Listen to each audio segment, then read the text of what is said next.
All right, let us get started.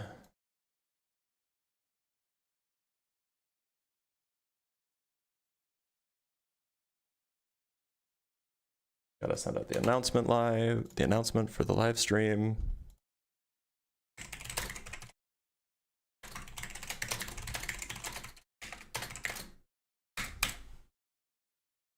Pop out the chat.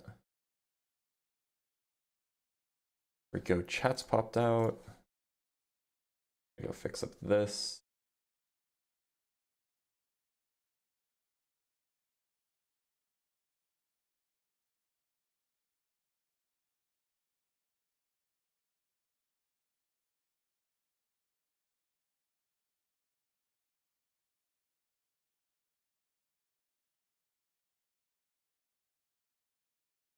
Hello, hello. Actually, I'll be right back. Give it some time anyway.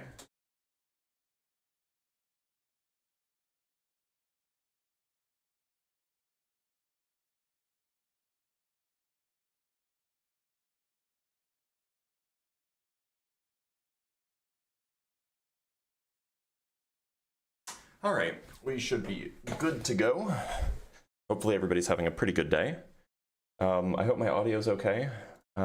Please let me know on TikTok and on YouTube if the audio's all right. Yeah, I was raptured, it turns out. Yeah, it's a very good point. I sound great. Okay, that's good to know. TikTok is usually has really good audio.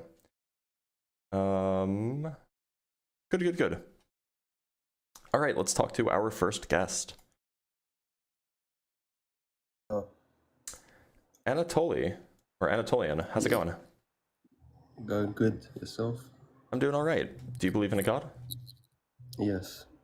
And which one would that be? Jesus. Okay. What would you say is the most compelling reason that you could, tell me that would make me believe in that? I believe I'm magnificent, and for this magnificence to be created, it would only be from such high power. There's no other way. So your view is that the only way to have wonderful things is to have something create those wonderful things? Yeah. Is there any way that we could test this? I guess in your mind, create something wonderful in your own mind. Well, no, I mean, is there a way to test that we can't create, that like wonderful things can't exist if they weren't created by something intelligent? Can you test where your consciousness comes from? That seems like a deflection. You can't, right? But you know you have it. No, but I mean, that seems like a deflection, right? So it is, but because so it is a deflection. you're trying to Why prove do a point, deflection? Yeah, so because you're trying to prove a point based upon something that you don't apply to every aspect of your life. Anatolian, so you said that you're wonderful, and I'm sure that you're wonderful. You said that you're wonderful, and the only way that wonderful things can come about is if somebody designed it. But like, is there a way that we could go out and check that you can't have wonderful things without being designed? Like, how could we check if that's true? Can you design anything wonderful in your own mind?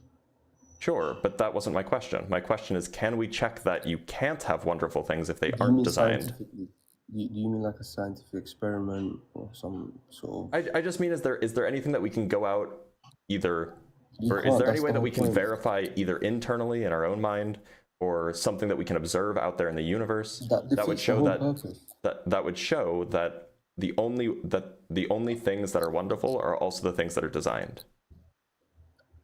I mean, it would be nice to, but then that defeats the whole purpose. But then why should I believe this claim? If there's not a way that I can like check that it's true, why should I believe it? To be blessed? You don't want to be blessed? Why would I be blessed if I believed this claim? Jacob was. That's how the name Israel came to be. Well, so, I mean, at least that's the story, right? My question is, I don't think that any of that's true. So why should I think that any of this is true? That's fair, but then you're not seeking the blessing of God. Look, if I had a good reason to believe in a God, I'd be happy to. But you haven't really offered me a good reason. Don't you want to be blessed? Like, just a genuine question. Do I want to be blessed? I mean, yes. I don't really know what it means to be blessed. By being blessed, do you mean like lead a good life? Like to reach catharsis, like ideally to reach what you are meant to be. I don't think that you need that. I don't think that you need a God in order to achieve that. You do. So then you believe you are capable of withstanding everything this life will throw at you. People do it all the time. For example, Literally every atheist. no, because most have catharsis there, and they seek. Most seek catharsis through self-destruction because they can never reach it. Are you saying that most atheists seek catharsis through self-destruction? Yes. On what grounds Because do you there's think that only that's one true? It is, and hence It is. why I don't think that's correct. I don't think that that's like a true fact about the world. Do you have it any is, good reason? Do you have any good examples, like, or Yeah, any I do, proof that this is true? Yeah, no offense. The real life examples would be, current ideologies such as the left ideology, woke ideology, pathological altruism. Sorry, what does that These have to are do with all atheism? because you can never reach catharsis through atheism, and then in But return, what do those things have to do with atheism? because there's only one way to seek catharsis, and that's through God. But what does liberal woke ideology have to do with That's atheism? self-destruction. What does that have to do with atheism? You're destroying yourself because you are an atheist. Because You know can that never there are reach atheists catharsis who are because- conservatives and there are Christians who are liberals. Yes, it's widespread now. So it's not related at all. So you just kind of threw out a completely unrelated red herring. It's more widespread, but the self-destruction is more focused. What does that have to do with on the atheism? Because alright, so I'll tell you my explanation. If you don't understand, that's fair. As an atheist, you seek catharsis. Everyone seeks to be, reach. Everyone seeks to self-fulfill, sure. Salvation, yeah. Everyone seeks that inner peace. Sure. And as an atheist, because your belief system never allows you to explore that, you end up seeking it through self-destruction. Wait, why doesn't my belief system allow me to explore inner peace? Because the truth is only through God. It's that simple. Wait, but so like there are Buddhists who like they explore Yes. inner peace and they don't believe in God. They do seek peace and they are very peaceful, but ideally it always ends up with what we call Buddhism doesn't necessarily rely on a God existing. And if you're telling me that Buddhists, like some of the most chill people on the planet, are people who end up in self-destruction, I don't know what to tell you, man. Buddhists are not atheists, though. That's the thing. There are branches of Buddhism that are atheist. Yeah. Some branches of Buddhism are theist. Some branches of Buddhism are atheist. That's more of like the modern versions, yes. What? That's more of a modern understanding of Buddhism. Buddhism, at the end of the day, still is spirituality. It's spiritual. Spirituality and atheism are compatible. Not really. Sure they are. How can you be spiritual if there's no... You can believe in a soul and be an atheist. You can have a soul and you can believe in a soul and be an atheist. Yeah. So where does your soul come from as an atheist? It depends on the atheist, depends on who you're asking. Some atheists who believe in souls think that it's just an intrinsic part of a human. And how did atheists are very science core, so how did the soul develop? I think you're confusing atheism with like naturalism. Okay, these are not the same thing. All right, so let's just speak about atheism without the science part. So in atheists who believe in a soul, how was the soul developed? You'd have to ask them. I don't believe in a soul, but there are atheists who do. There are atheists who believe in spirits. And does that make sense to you? Well, I don't think any of it makes sense. As an did you just atheist, take a screenshot? I have double tap on. It's an iPhone feature where if you double tap the back of your phone. No, you're fine. You're fine. Yeah. So I don't believe in any of it. So I don't think any of it makes a whole lot of sense. But there are atheists who believe in spirits. In fact, somebody in the comments just said, "I'm atheist and believe in spirits." Yeah, if you have a problem with that, you can go debate them. But they do exist, and so to suggest that like you can't seek inner peace via meditation or whatever if you're an atheist, it just seems false. But then you're validating every belief system just because people believe in it. I'm not validating any belief system. What I'm saying is that it is possible to meditate, to achieve inner peace, to self-fulfill without God. I don't see like it doesn't seem like there's any particular evidence to the contrary. There is, but how can you have a soul or believe in spirits. You'd have to ask them Basically, what I they would do. say that's the same thing as a soul. Okay, fair enough. Fair enough. I can't keep asking you that. But my end point is basically to seek. Everyone seeks catharsis as a human being, and to truly achieve that is through truth, and the truth is with God only. And because atheists don't believe in God, they can never find the truth, so they end up seeking catharsis through self-destruction. It seems like the premise here is assuming the existence of God, but it doesn't actually provide evidence for the existence of God.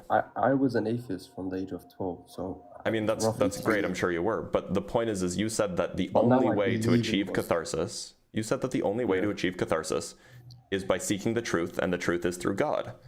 But like, if God doesn't exist, then the truth is not through God. So you're kind of just presupposing So that then, God as an exists atheist, to have try you to provide discovered the evidence truth? for, you know. So as an atheist, have you discovered the truth? I don't know what you mean by the truth. If you mean by like Your true entire facts, like 2 + purpose. 2 is true, right? 2 + 2 = Your 4 is true. existence. What's the truth? What's the purpose of your existence? Do you mean like some cosmic purpose? I don't think humans have cosmic purposes. Your initial purpose. Yeah, so just your purpose. I chose my own purpose, right? And I did that a long time ago.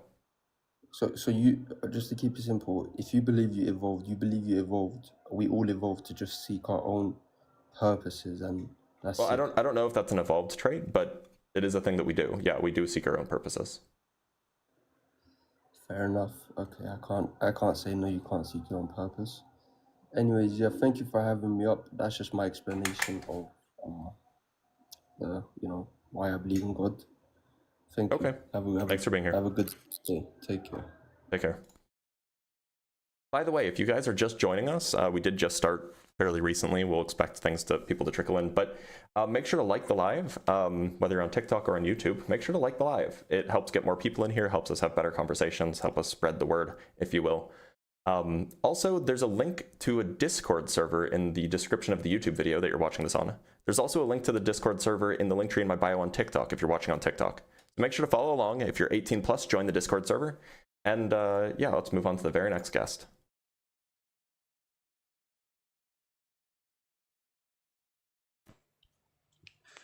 Gagosha, how's it going? I just want to say I watch all your videos, bro, and I like your content, bro. So I appreciate that. Do you believe in God? yeah, I'm a Christian, so I believe in Jesus. Wanna tell me why I should believe in Jesus? Okay, so first of all, I just want to know why you don't believe in Jesus. Well, so in order for Jesus to like have truthfully said, or in order for the stories about Jesus to be true, he must have done miracles and he must have risen from the dead. And I think that I have a pretty compelling reason to think that it's impossible to rise from the dead, being that like nobody else has ever done it. So it just seems like it's kind of a story that's made up that Jesus didn't rise from the dead. Yeah, I get you. Like, we don't have physical proof, and like we don't even have particularly good evidence, right? Yeah, I'm talking about evidence. We have evidence, but like no proof. So many atheists we don't say, even have like, well, so we do have some evidence, I suppose, but the evidence isn't particularly compelling. The evidence is the writings of people from like 50 years later. I mean, yeah, so like, we get evidence from those people who wrote about Jesus, like when he rose from the dead. So like, many atheists want like physical proof. So like, well, or it's better proof than we have. I mean, like we just don't really have like. So, are you familiar with the story of the saints rising up? Yeah. So, what book is this? Is this in Luke? No, I don't know. This is in Matthew. I'm sorry. So in Matthew, it says that after Jesus resurrected, you have a whole bunch of holy people in Jerusalem who also like woke up from their death, right? And they started just wandering around Jerusalem. And so, if this was true, you would expect that we would have more than one account of dead people wandering around Jerusalem. But we only have one account of that, so it just seems like it just didn't happen. I mean, to be honest, like I don't know what to say to that, but I just knew about like Jesus, like when he rose from the dead. Like I didn't know about other people, so like it's hard for me to like talk about like why they don't rise now and like stuff. So like the reason I believe in God is because like the other guy said, but he like didn't like explain like he had to explain better. So yeah, like creation. So if you create something like it has to be like something beautiful, right? It has a Well, no, I mean, creator, you can right? create ugly things too, right?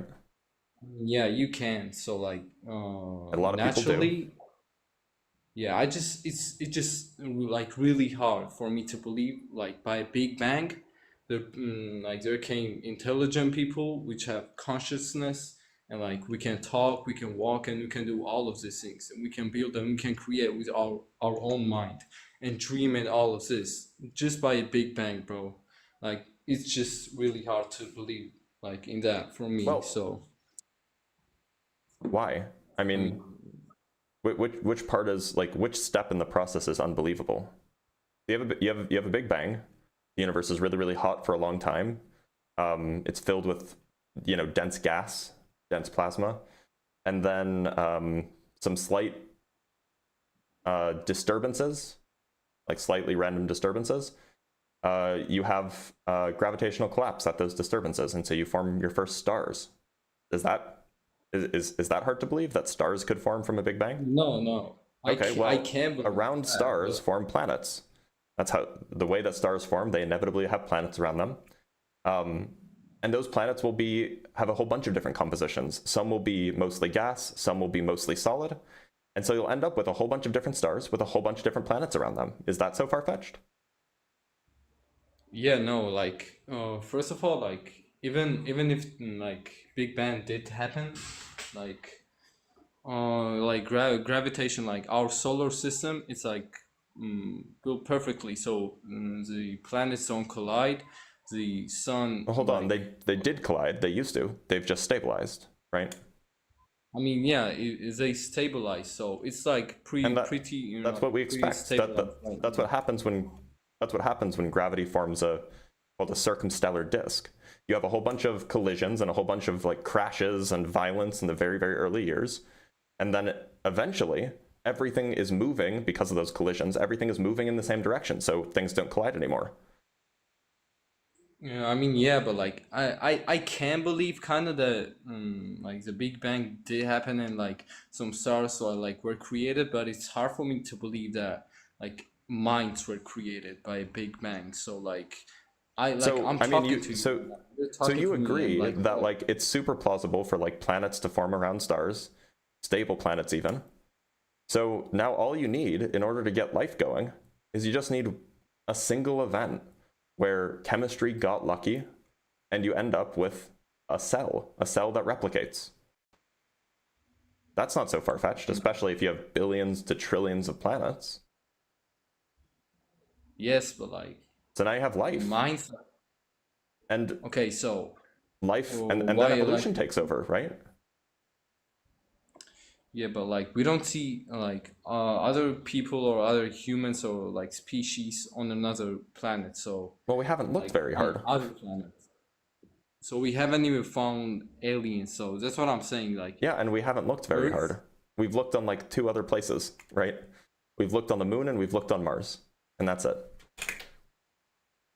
I mean, hasn't that like isn't NASA for like they're finding life? Like I'm not familiar with NASA, so But then how do you know that we've looked so far and we haven't found it if you're not familiar with it? I'm not like really familiar, but I do know that NASA like can find life with some waves, I think. I'm not sure. So Like what we can wave do is signals we can look for particles. we can look for evidence of life. Like we can look for like, certain signatures on like very, very distant planets, but like we can't even see planets really. Like the first time we've ever actually imaged a planet directly was like last year. And you think that we've looked you think that we've looked far? Like we really haven't. Like we've looked on Mars, we've looked on the moon. There's a mission that's going to be heading towards Europa soon, which is a moon of Jupiter. But we haven't really looked very hard. But like, I mean, look, once you have life, even microbial life, evolution can take over, and given the right circumstances, you can develop complex organisms. And now it's not so far-fetched that we could have humans evolve, right? Like, which step is the thing that you think is impossible given the Big Bang? Like evolution. You think evolution is impossible? I mean, kind of is. I mean, not evolution, but like humans to be born or animals or something. Like, I'm just saying that to be able to do like create things, think, be intelligent, create your own things. So do you think that it makes sense for like birds to evolve? No. No. Wait, okay. So why? You kind of like. I'm sorry. Why do you think birds can't evolve? Why do I think birds can't evolve? Can't evolve. Oh yeah. I mean, I don't know. I just don't think they can. Do you? It's like. But you don't have a reason. You're just like. It's just kind of like a vibe. It's not kind of a vibe like. I haven't seen a bird evolve. Like. Have you seen Australia before? No. Okay, but that doesn't mean Australia doesn't exist. It does. I mean, I'm not saying that. Well, you are saying that. You said, I haven't seen a bird evolve, therefore it's impossible. But you haven't seen Australia, but Australia is not impossible. I haven't seen a bird like a different bird is the same species, like the same bird, like but different years ago. So, have you looked at the fossil record? I mean, like... Because, like, we can track the evolution of birds over time by looking at fossils. Okay, so... In fact, if birds were the first... This is actually a good point. The very first evidence for evolution was from birds. That was what Darwin was studying when he first came up with the idea. It's when he first came up with the idea for natural selection, that is. So you're saying you're talking about birds and you're connecting them like to humans, and so nope, I'm just talking about birds to begin with, because it seems like you're not even willing to accept that evolution is possible. So that's why I'm asking about birds rather than people. I mean, bird evolution may be possible if they have records, but like yeah, we have fossil records of bird evolution. Yeah. So okay, so what's the difference? So why is it maybe possible for birds to evolve, but not possible for humans to evolve? If we have proof, yes, and I can believe that, but we don't have proof of humans evolving. Sure we do. We have fossil records. Like? We have fossils of all of the different earlier stages of human development. We have fossils of Homo habilis. We have fossils of Homo erectus. We have fossils of Homo neanderthalis. We have fossils of Australopithecus. We have fossils of all of the different, slightly less evolved versions of humans. We have fossils of them. Okay, so the reason you don't believe in God, wait, can you say that again? I forgot. The reason I don't believe in God. So you don't believe in God, it's well, you can say. Well, so the reason I don't believe that Jesus is God, and I can give a reason why I don't believe in God more generally, but it's just because, it doesn't seem like we have really any evidence that people can rise from the dead. And a lot of the claims, as made in the Christian Bible, you would expect a lot better evidence for them if they actually happened than just one guy writing about it 2,000 years ago. So you don't believe in God because of that? Well, I don't believe that Jesus is God because of that. Okay, so by that you mean that you do like believe that from a Big Bang there became intelligent minds. Like it's just even like if you say like it's possible, Mm-hmm. it's like I it's like impossible for me to believe that. Why? We've gone over all of the steps, and you haven't said that any one step is impossible. I mean, like, okay, I can kind of believe stars can be created, but it's just stars. It doesn't have a mind. Yeah. It's So just a stars, star. great. And we went over the next step. The next step is planetary evolution, where you end up with planets orbiting around a star. That just happens gravitationally too. Very chaotic origins, things crashing into each other, things coalescing, and it stabilizes into everything basically going in the same direction, so they don't crash into each other anymore, and you end up with planets. I We've been mean, over all of the so steps. How we get from the Big Bang to people? And you said, yeah, they're all at least possible. I mean, stars are possible for me, but Okay, what about minds planets? are not. Are planets possible? Only if something collided and like, okay, so I'm not familiar with how Big Bang happened. So universes collided, right? Two universes. No, That's how I know. no, that's not what happened. We don't even know what caused it. All we can say is that the universe was very, very hot and expanded very, very quickly. Okay, so that, yeah. But suppose that happened. You understand how from that you can get stars. Do you understand how we can get planets from that? I kinda, not really, but I kinda get it. So But like so stars stars, is just gravity. Planets is also just gravity. okay, yeah, but I can kinda believe that stars did form. But it's just like, okay, even if you're not talking about like, okay, if you don't talk about Big Bang, Mm-hmm. what is it? Gas clouds hold the ingredients for life. I don't know. Gas clouds hold the ingredients for life? What does that mean? What are you talking about? Somebody mishmash Don't read the comments. said. Don't read the comments. Talk to me. Okay, so like even in the Bible, like I just it's like really hard for me to believe like there's no God. Like there's no evidence of no God, and there's no evidence of God. But Oh, we look, have faith. but like which there's no is- evidence of like unicorns. There's also no evidence of no unicorns. So does that mean that we should just have faith that unicorns exist? I mean, I don't believe in unicorns, so Why not? I don't know. There's no evidence that they don't exist. I mean, there is evidence of God, like What's the evidence of God? Our people, and Are everything. people? So, So how is people evidence of God if I've already described to you how people can arise naturally?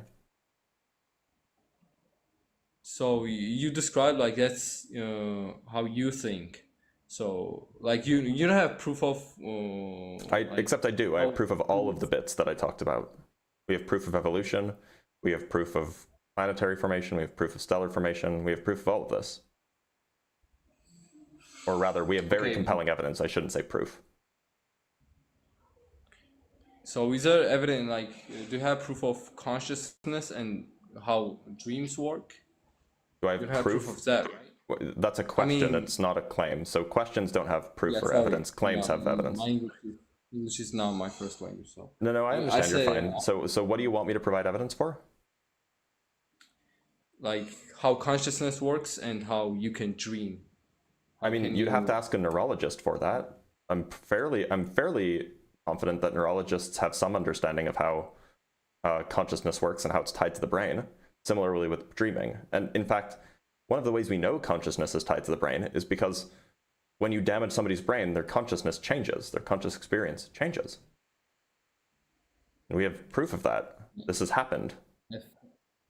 As far as I know, there is like no explanation on how our consciousness like works or how we can dream. I'm I'm pretty researched, sure. like I'm pretty sure dreaming is well explained. The question I mean, so we also found- know how our consciousness works. We just don't know how our qualia works, which is a different story. Qualia is famously hard to explain, but I don't think you can explain how qualia works either. So I don't know if that is good evidence of God. I'm just like, I once tried to research about dreams, so how we can work, and I haven't found like any explanation when I tried. So All right. that's what I'm saying. I just Googled how do dreams work. We can just read an AI overview. It provides references from the Sleep Foundation. Dreams are narratives and images created by your mind during sleep, most commonly during REM sleep, a stage of intense brain activity. While there's no single complete theory on how dreams work, they are believed to involve the brain processing random neurological signals by creating stories from fragments of memories and imagination to help with memory consolidation and emotional processing. Key brain areas like the brainstem, which generates REM sleep, and the forebrain, which synthesize the dream content, work together during this process. So we at least have a decent understanding of how it works, but there's not like a complete single theory, but like there's definitely understanding there.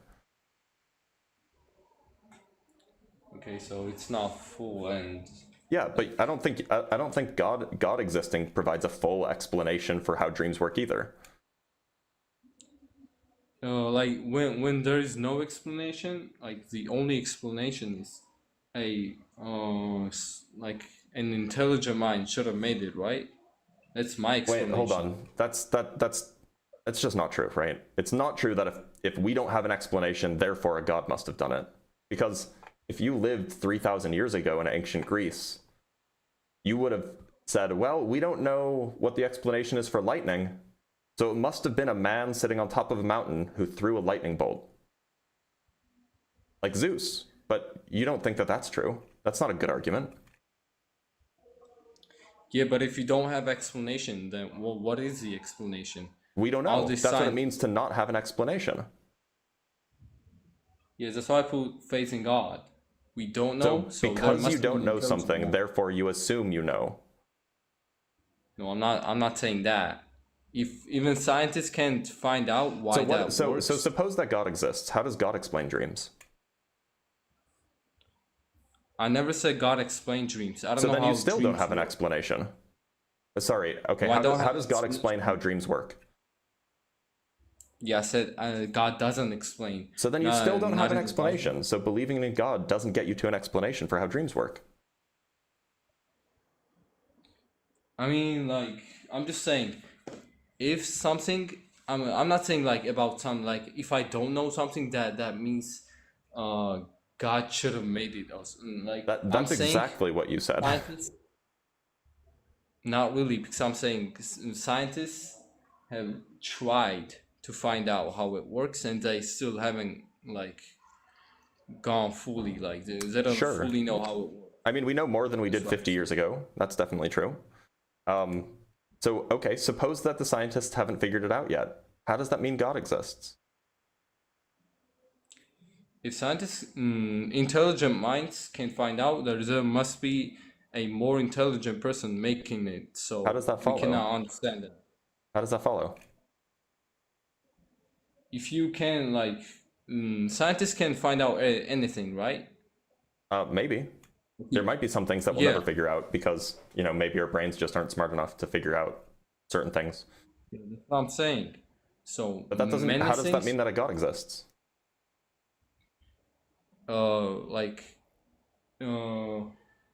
It connects with humans, right? The dreams and the consciousness. Yeah, I don't know how to say it. What does this have to do with God? It connects with people, right? So Christians, we believe that like God made us and the stars too. So when he made us, he gave us consciousness and dreams. And scientists cannot explain. Just to be clear, it doesn't explain how dreams work, right? No, like so whether or not you believe in God, you still don't know how dreams work. We know what parts of the brain are involved in dreams. You don't need God to figure out what parts of the brain are involved in dreams. You can just do a brain scan. So yes, why is God required for this? Okay, so if scientists can't find out, so then what I'm saying is there must be an intelligent mind that we cannot like uh, explain how it works and Why does that how it's possible. why does that follow? Just why does it follow that just because scientists can't figure something out, that means that there must be an intelligent mind? Okay, so How is that? what I'm getting How does that? with this is if there is no proof, like if there is no explanation for consciousness and dreams, I'm saying that I don't want to believe in nothing. Like there is no explanation and it just came out of nowhere. I'm believing that it came out of a intelligent mind. So there's two things here. One, I guess three things. One, just because we haven't figured it out yet doesn't mean we will never figure it out. If you had asked ancient Greek people 3,000 years ago how lightning works, they'd probably say, "Oh, we'll never know. It's just the work of the gods." But then we figured it out, right? Again, just because we don't know how it works now doesn't mean we will never know how it works. Second, perhaps we never will know how it works. Think of a fish, right? A fish will never understand how, I don't know, how mitochondria works. You know, mitochondria is the powerhouse of the cell. A fish will never understand that. But that doesn't mean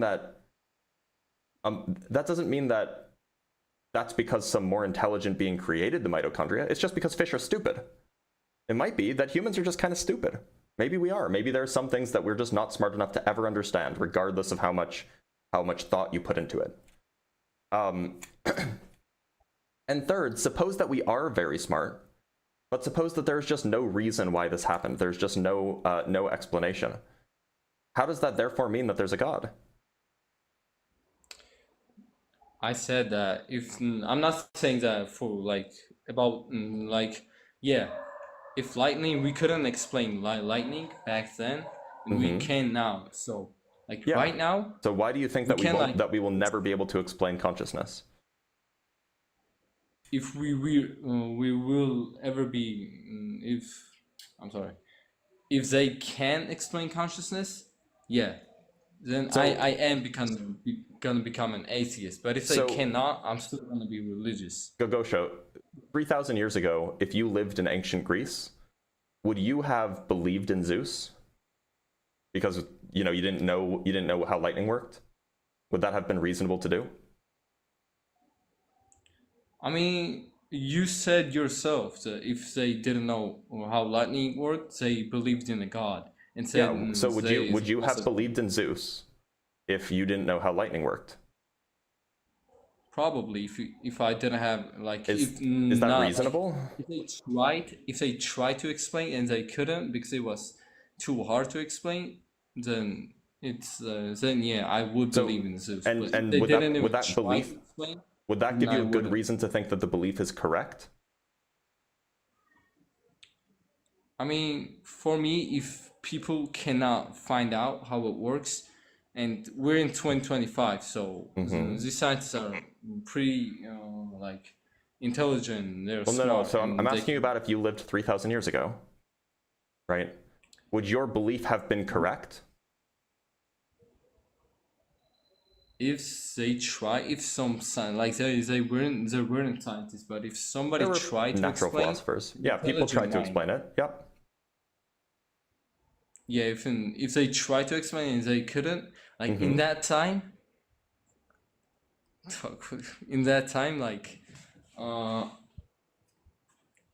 sorry, wait, hold on. Is the belief correct? Okay, I'm back. So, is the belief correct 3,000 years ago? Yeah, if somebody tried to explain and they couldn't explain, like an intelligent mind, I'm not sure what I believed back then because it was 3,000 years ago. I mean, statistically, if you lived in ancient Greece 3,000 years ago, you would have believed in Zeus, right? That's just what people believed back then. And if you were around that, if you were born in ancient Greece, then that's what you would have believed too. Yeah, maybe, but I have a different mind now, so maybe I don't know. I'm not sure about does that mean that? But they were wrong, right? Like they weren't actually correct about Zeus being real.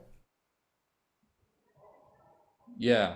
Okay. I mean, so if they came to the conclusion that Zeus was real because they didn't have an explanation for how lightning worked, but that was the wrong conclusion. Why do you trust now that that same method will get you the right answer? I'm just saying, if scientists tried and like, okay, so you're Can saying you answer my question? they have a little, like, I would believe in a God if they tried. But you would have been explain, believing the but, wrong thing, right? Like it would be incorrect. Yes, You'd believe it. So why do you think that Yes. using that same method today will get you to the right answer? Because our minds are more developed. Like Our brains are the exact same today as they were 3,000 years ago. If they were, then we will find out how lightning worked. No, I mean they were. They just didn't have as much information back then.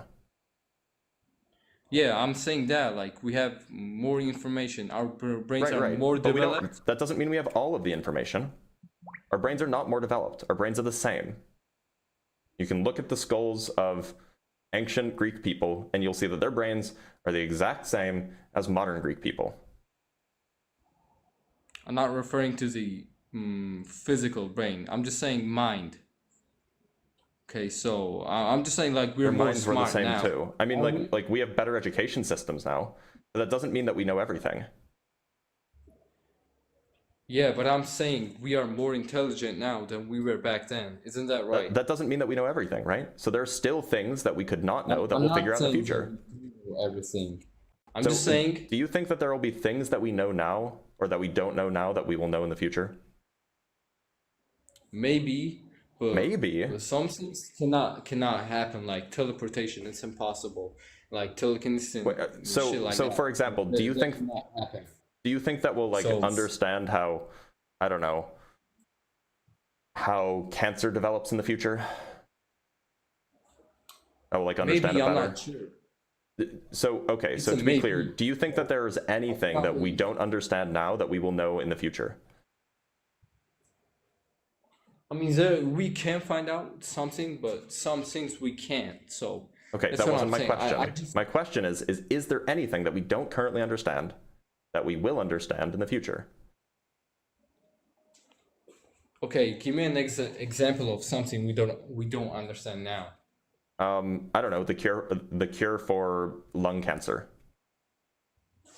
Okay, so when back then, like in the 90s, we didn't have cure for No, we some still don't have things. the cure for lung cancer. I'm not talking about lung cancer. I'm saying that we didn't have cure for something, but now Yeah. we do have the cure. So Right. I'm not sure if there is gonna be a cure or not. But back then we Right. didn't have cancer cure, and we still don't have a cancer cure. Well, we have cures for some cancers now.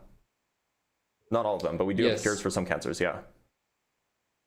Yes, we do. We also have vaccines I'm for some saying- cancers as well. So look, let me just Yes, make my we- point, because I think that this might just be getting lost in translation. There are things that ancient Greek people didn't understand that we now know, but because they didn't understand it back in the day, they said, well, it must be God, and they were wrong. They were wrong to make that inference. And what I'm saying is, you're doing the exact same thing. You're saying, well, there are things that we don't know now, therefore it must be God, even though you agree that there will be some things that we don't understand now that we will understand later. So belief in God based off of a lack of understanding is never justified, because we know that this hasn't worked in the past. Yes, it may be true that we can explain minds and consciousness and dreams in the future, but we can't right now. There may happen. So I'm saying maybe because I'm not a scientist and I don't know what's gonna happen, and I cannot predict the future. But just to be clear, saying that we don't know how it works, therefore God exists, has never been that's never led to the correct conclusion in the past. There's never been a time in the past where that has led to the correct conclusion. Why do you think it'll work now? I'm only talking about minds. Okay, Of but that people. just happens to be one thing that we don't understand now. If you lived 300 years ago, you would have been talking about disease. Oh, we don't know how disease works. It must just be curses from God. No, I'm not saying that. I No, mean, you would have been for- saying that 300 years ago, or 400 years ago, maybe. Okay, maybe I would say that, but I'm not sure. And you would have been 400 wrong. years ago what I would do. And you would have been wrong, So, just like how you're likely wrong now. okay, It's I'm it's not never saying justified that to there is say a no- lack of understanding means that God exists. That's never a justified view. Okay. It does. It Okay, does. yeah. It is never. It has never in the history of humanity led to the correct conclusion, right? Yes, I understand you, but But I'm saying you're saying I'm not- this time, this one time in the entirety of human history, we'll get it right. Okay, what I'm not saying is I do like I believe in God because there is no cure for cancer. I'm not saying that. Okay, so if there You is no cure basically for are. cancer, I'm sure there will be a cure because we will get more information and we will find out eventually, maybe. So I'm saying that about minds and consciousness. It's hard to Because explain. for some reason you're saying that definitely we will never explain minds, but like, on what grounds do you have that? I mean, it's been two like 1,000 years, and We've only started doing like Yeah. neuroscience in like the last lifetime, right? Like maybe in the 1950s is when we started. Actually, maybe I think that we started being able to do brain scans in like the 1970s. That was like yes, 50 but years I'm ago. talking about. So, I'm saying that I'm talking about consciousness because it's impossible for me to believe that from a Big Bang. Okay, and we're back in a full circle. Okay, Like, it just I seems don't like want to go incredulity. back. I'm just saying You know what I'm incredulity talking is? about consciousness because of that. Do you know what incredulity like- is? It's fine No, if you I don't. don't. I understand English isn't your first language. So incredulity is the state of being unwilling or unable to believe something. But just because you're not able to believe in something doesn't mean it's not true. Right? That's like a personal, that's like a thing that you got to work out on your own. It has nothing to do with the way the world actually is. Okay, so that may be true. So if I'm wrong, then I'm wrong. Then I can become an atheist. Wait, sorry. I can become an atheist if they can prove how. Explain how minds work and dreams work. So just question, can you explain how God works? What do you want me to explain about God? Yeah, how did God create the universe? I mean, he created the universe. Like, I'm not sure how he created. Are you talking about how God was created? No, I'm talking about do how you wanna God. know I'm talking about how God created the universe. Okay, that is not talked about in the Bible. So You're right. So like, I'm so not you, all so knowing. you know, Like, I just can't believe that God could create the universe. If they can find proof that God could create the universe, then I'll be a believer. But until then, no, I'm saying like so. You want to know how he created? yeah, in and the same way then that you will want to know see- how consciousness works. Yeah, you cannot explain consciousness. I cannot and you- explain how God created. because Okay, so he didn't we're in the about it. same boat. We both have things that we can't Yeah, explain in we're our the same worldview. boat, Yeah, So I cannot explain that, and you cannot explain that. So, right, but to be clear, there is hope that we may eventually explain the universe, explain how consciousness arises, because we know more about consciousness now than we did 50 years ago. We're making progress. Is there any progress being made about how God created the universe? Christians believe that he made it by himself, so we don't need to know how he created. So Oh, but so that's a no. There is no progress. no, there's not because we don't need to know. Oh, why do we need to know how consciousness came about? So because if consciousness came from the Big Bang, like I cannot believe that, and if you cannot believe how God created, like God, if you cannot believe that God created universe, and you cannot believe that, then yeah, you shouldn't believe. But if people find out that, if So I'm sorry, it seems like people explain how my consciousness incredulity. works. My incredulity, it seems like there's nothing that anybody could ever do about it. There's no amount, because nobody could even in principle prove it, right? Nobody could even in principle provide evidence for how God created the universe.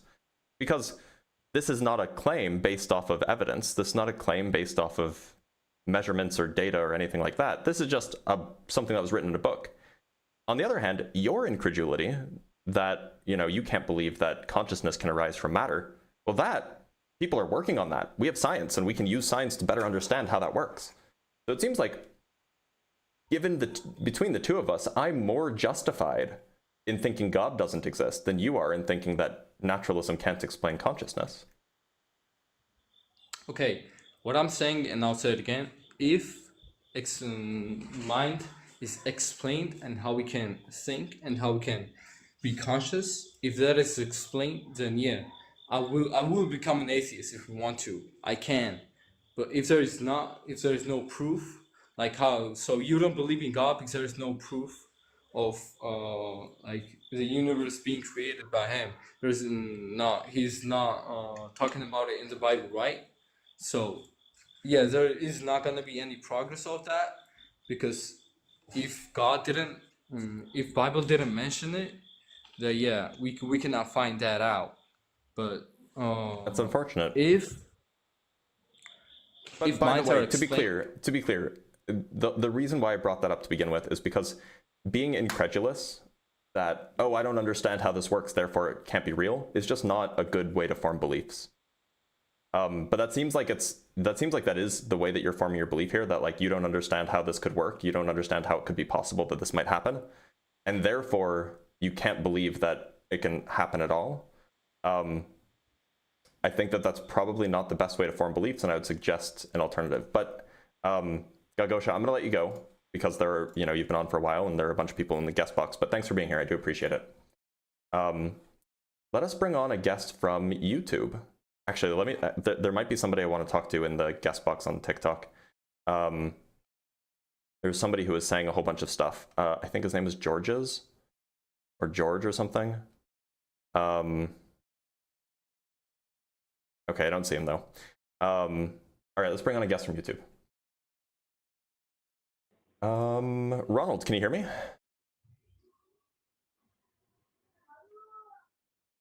Ronald?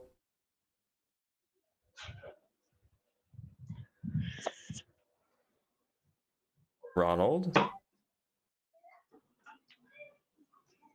Ronald Weasley. Hello. Hi, Ronald. Can you hear me all right? Hello. Yes, I can hear you, but I can see you though. That's okay. I don't have my camera on this app. Do you believe in God? Okay. Well, I'm actually skeptical about that part. Not, I'll say I truly believe it, there's God that exists, but Okay, but this sometimes. is... If you don't believe in God, surely you can't convince me to believe in God. So I'm going to let you go. Pat, can you hear me all right? Yeah, what's up, man? I'm doing all right. Do you believe in God? I do. Cool. And which one? Just so I can see where we are. The God.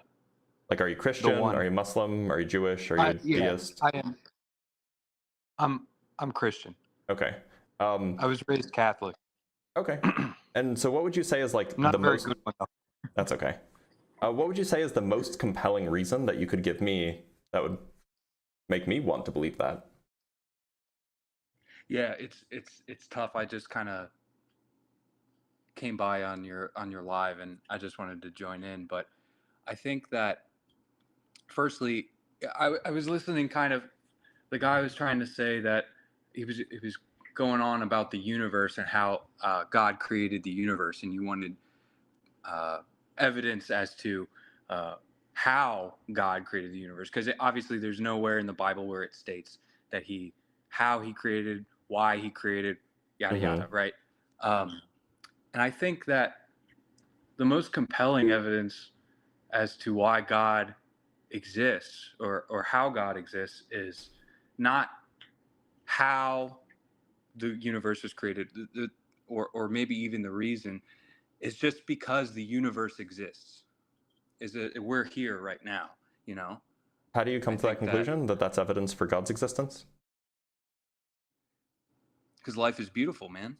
Life is well, full I mean, of joy. like, It's also full of pain too, but Like, but generally, I think I'll that, agree with you. There are some things that are pretty brutal, but like, I don't see what that has to do with God existing. I think that the experience itself, the you know, like if we lived in a perfect world, it wouldn't be very enjoyable, right? Because there is no pain to differentiate from the joy, right? So being able to experience all of it and to learn from that, I think is, you know, why we're here. We're here to experience this life. And yeah, you might say that, you know, that's not very good evidence for you to believe in God. You want like the tangible, you want the concrete. I just want something that can't be explained. Like, what I would consider good evidence is some fact, whether it's like some facts that you concluded via, philosophical exercise, or some fact about the world around us, or whatever. It's just some fact that is better explained by God and doesn't introduce more questions than is explained by, some naturalistic or some atheist worldview. Because like, if I can come up with an account under my worldview for the same thing, then it just, the evidence that you're presenting is a wash. This is tough. I'm not gonna lie. This is very tough to. I don't think I'm gonna convince you. By the way, That's okay. It's a way to spark conversation. Yeah. Yeah. I'm just enjoying that because I was raised Catholic, and then I went through a period of like, denial. Like, oh, this is stupid. I hate Catholic school. This is dumb. Like, they forced it on me, and then I went through like an agnostic kind of atheist phase, and then I had an experience where I knew that Jesus had come to me to tell me like, hey, yo, dude, knock it the F off, man. Like come back. And that's kind of what brought me back. And so like you had like a personal experience? I did have a personal experience, yes. So I mean, like, look, and I perhaps am in the minority amongst like atheist debaters or whatever. I actually think that there can be good reasons to believe in God, and I think that if you have a very compelling personal experience, I think that can be like rational to like use that and say like, yeah, that's like good enough evidence for me to believe in God, right?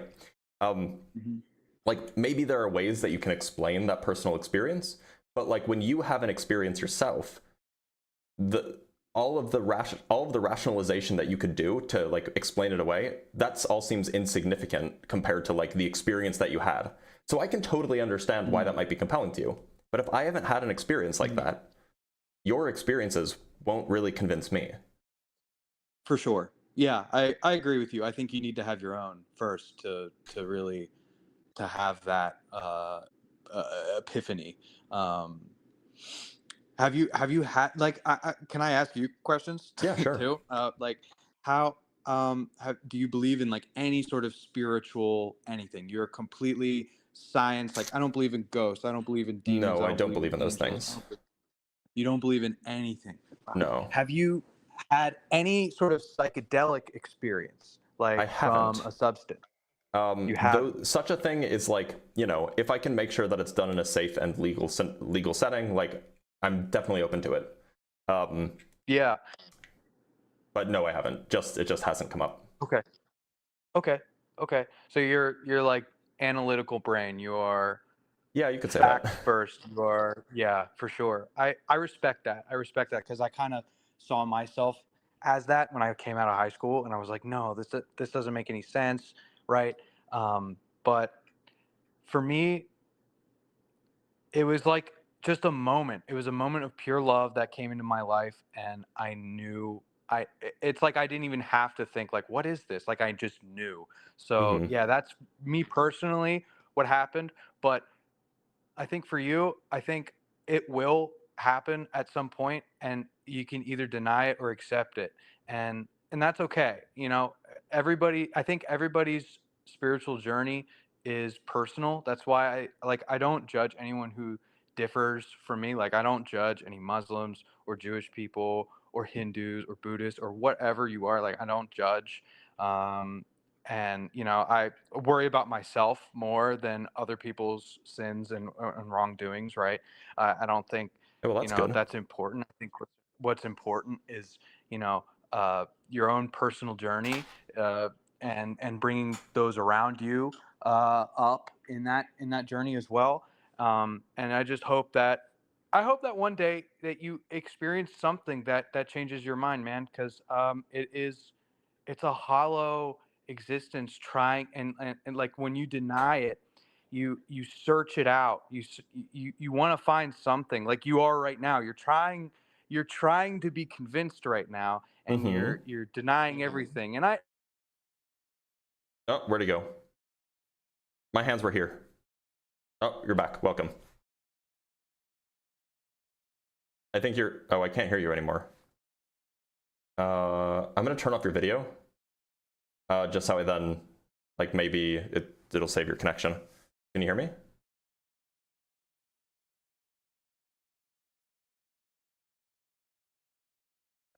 hello. Welcome back. Welcome back. Look, so... No. Can you hear me? Oh, okay. Yeah. So Yeah, look, yeah. I was scared there. I was like, I was on a roll there. No. So look. So maybe I can bring up something that does bother me a little bit. I mean, like, so I can understand having a personal experience being very compelling, but what is perhaps more surprising than that, and might be more compelling than a personal experience, is if it is true that this being, God, let's say, or Jesus, or whatever you might call it, wants a relationship with all of the people that are alive. It seems very, very strange that there are people who live their entire lives without ever having an experience and are atheists, right? That seems surprising. And it's not like I don't think that it would be fair to say that, oh, well, they're all just denying it. They all had experiences at some point. They just rejected it. They just denied it. Like, I mean, clearly there are going to be people who will, surely there will be people who will like reject or deny some personal experience, but not all of them. And yet we still end up with plenty of people who, they end their lives, they live a full 80 whatever years. They end their lives never believing and never having had a personal experience. And so if it were the case that God wanted a relationship with all of us, you would think that he would offer everybody such an experience, but he doesn't. At least seemingly he doesn't. And that should make, that should kind of worry you a little bit, or at least like make you think. It's a great point. I think that you have to look. I think that it does happen to everybody, and it's not that atheists aren't all like, I don't know how to word it really, but just they're not that they're not looking. I think you just have to be open to it. I think to be closed off means like, it's not going to happen. Like, if you lose something and you just call it a loss, like it's lost, right? And you're unable to find it, it's gone now. And you stop looking, you'll never find it again, right? And you could stumble upon it, right? But if you're actively looking every single day, like you are now, you're looking, I think that it will happen. But eventually, it could be the your analogy last minute. The analogy doesn't work, right? Because it's not like we have to seek out God because, God is just this passive thing. It's not like God is our lost car keys that we have to look for every day and eventually we'll find. The claim is that God is supposed to want a relationship with all of us, right? And if God wants a relationship and, he has all of this power to do basically whatever he wants, then it shouldn't require us to look. He should make himself available. He should make himself not even available. He should make himself evident, right? I mean, like, a better analogy would be, suppose that I wanted to hang out with, I don't know, Steve Carell, right? I really wanted to hang out with Steve Carell. If that were the case, then I would be silly if I thought that would ever happen unless I reached out to him, right? Steve Carell doesn't even know I exist. So how could he even in principle want to have a relationship with me, want to hang out with me, be my friend, if he doesn't even know I exist? And so the problem with by analogy, Steve Carell is that he's not omnipresent or omnipotent. No, Pat, you're missing it. By analogy, I am Steve Carell. God is me. So I want to hang out with Steve Carell. God wants to hang out with me. I have the power to like send Steve Carell an email. God has the power to send me, you know, an experience. The burden is on the person who wants the relationship. You can't put the burden on the person who doesn't even know the other person exists.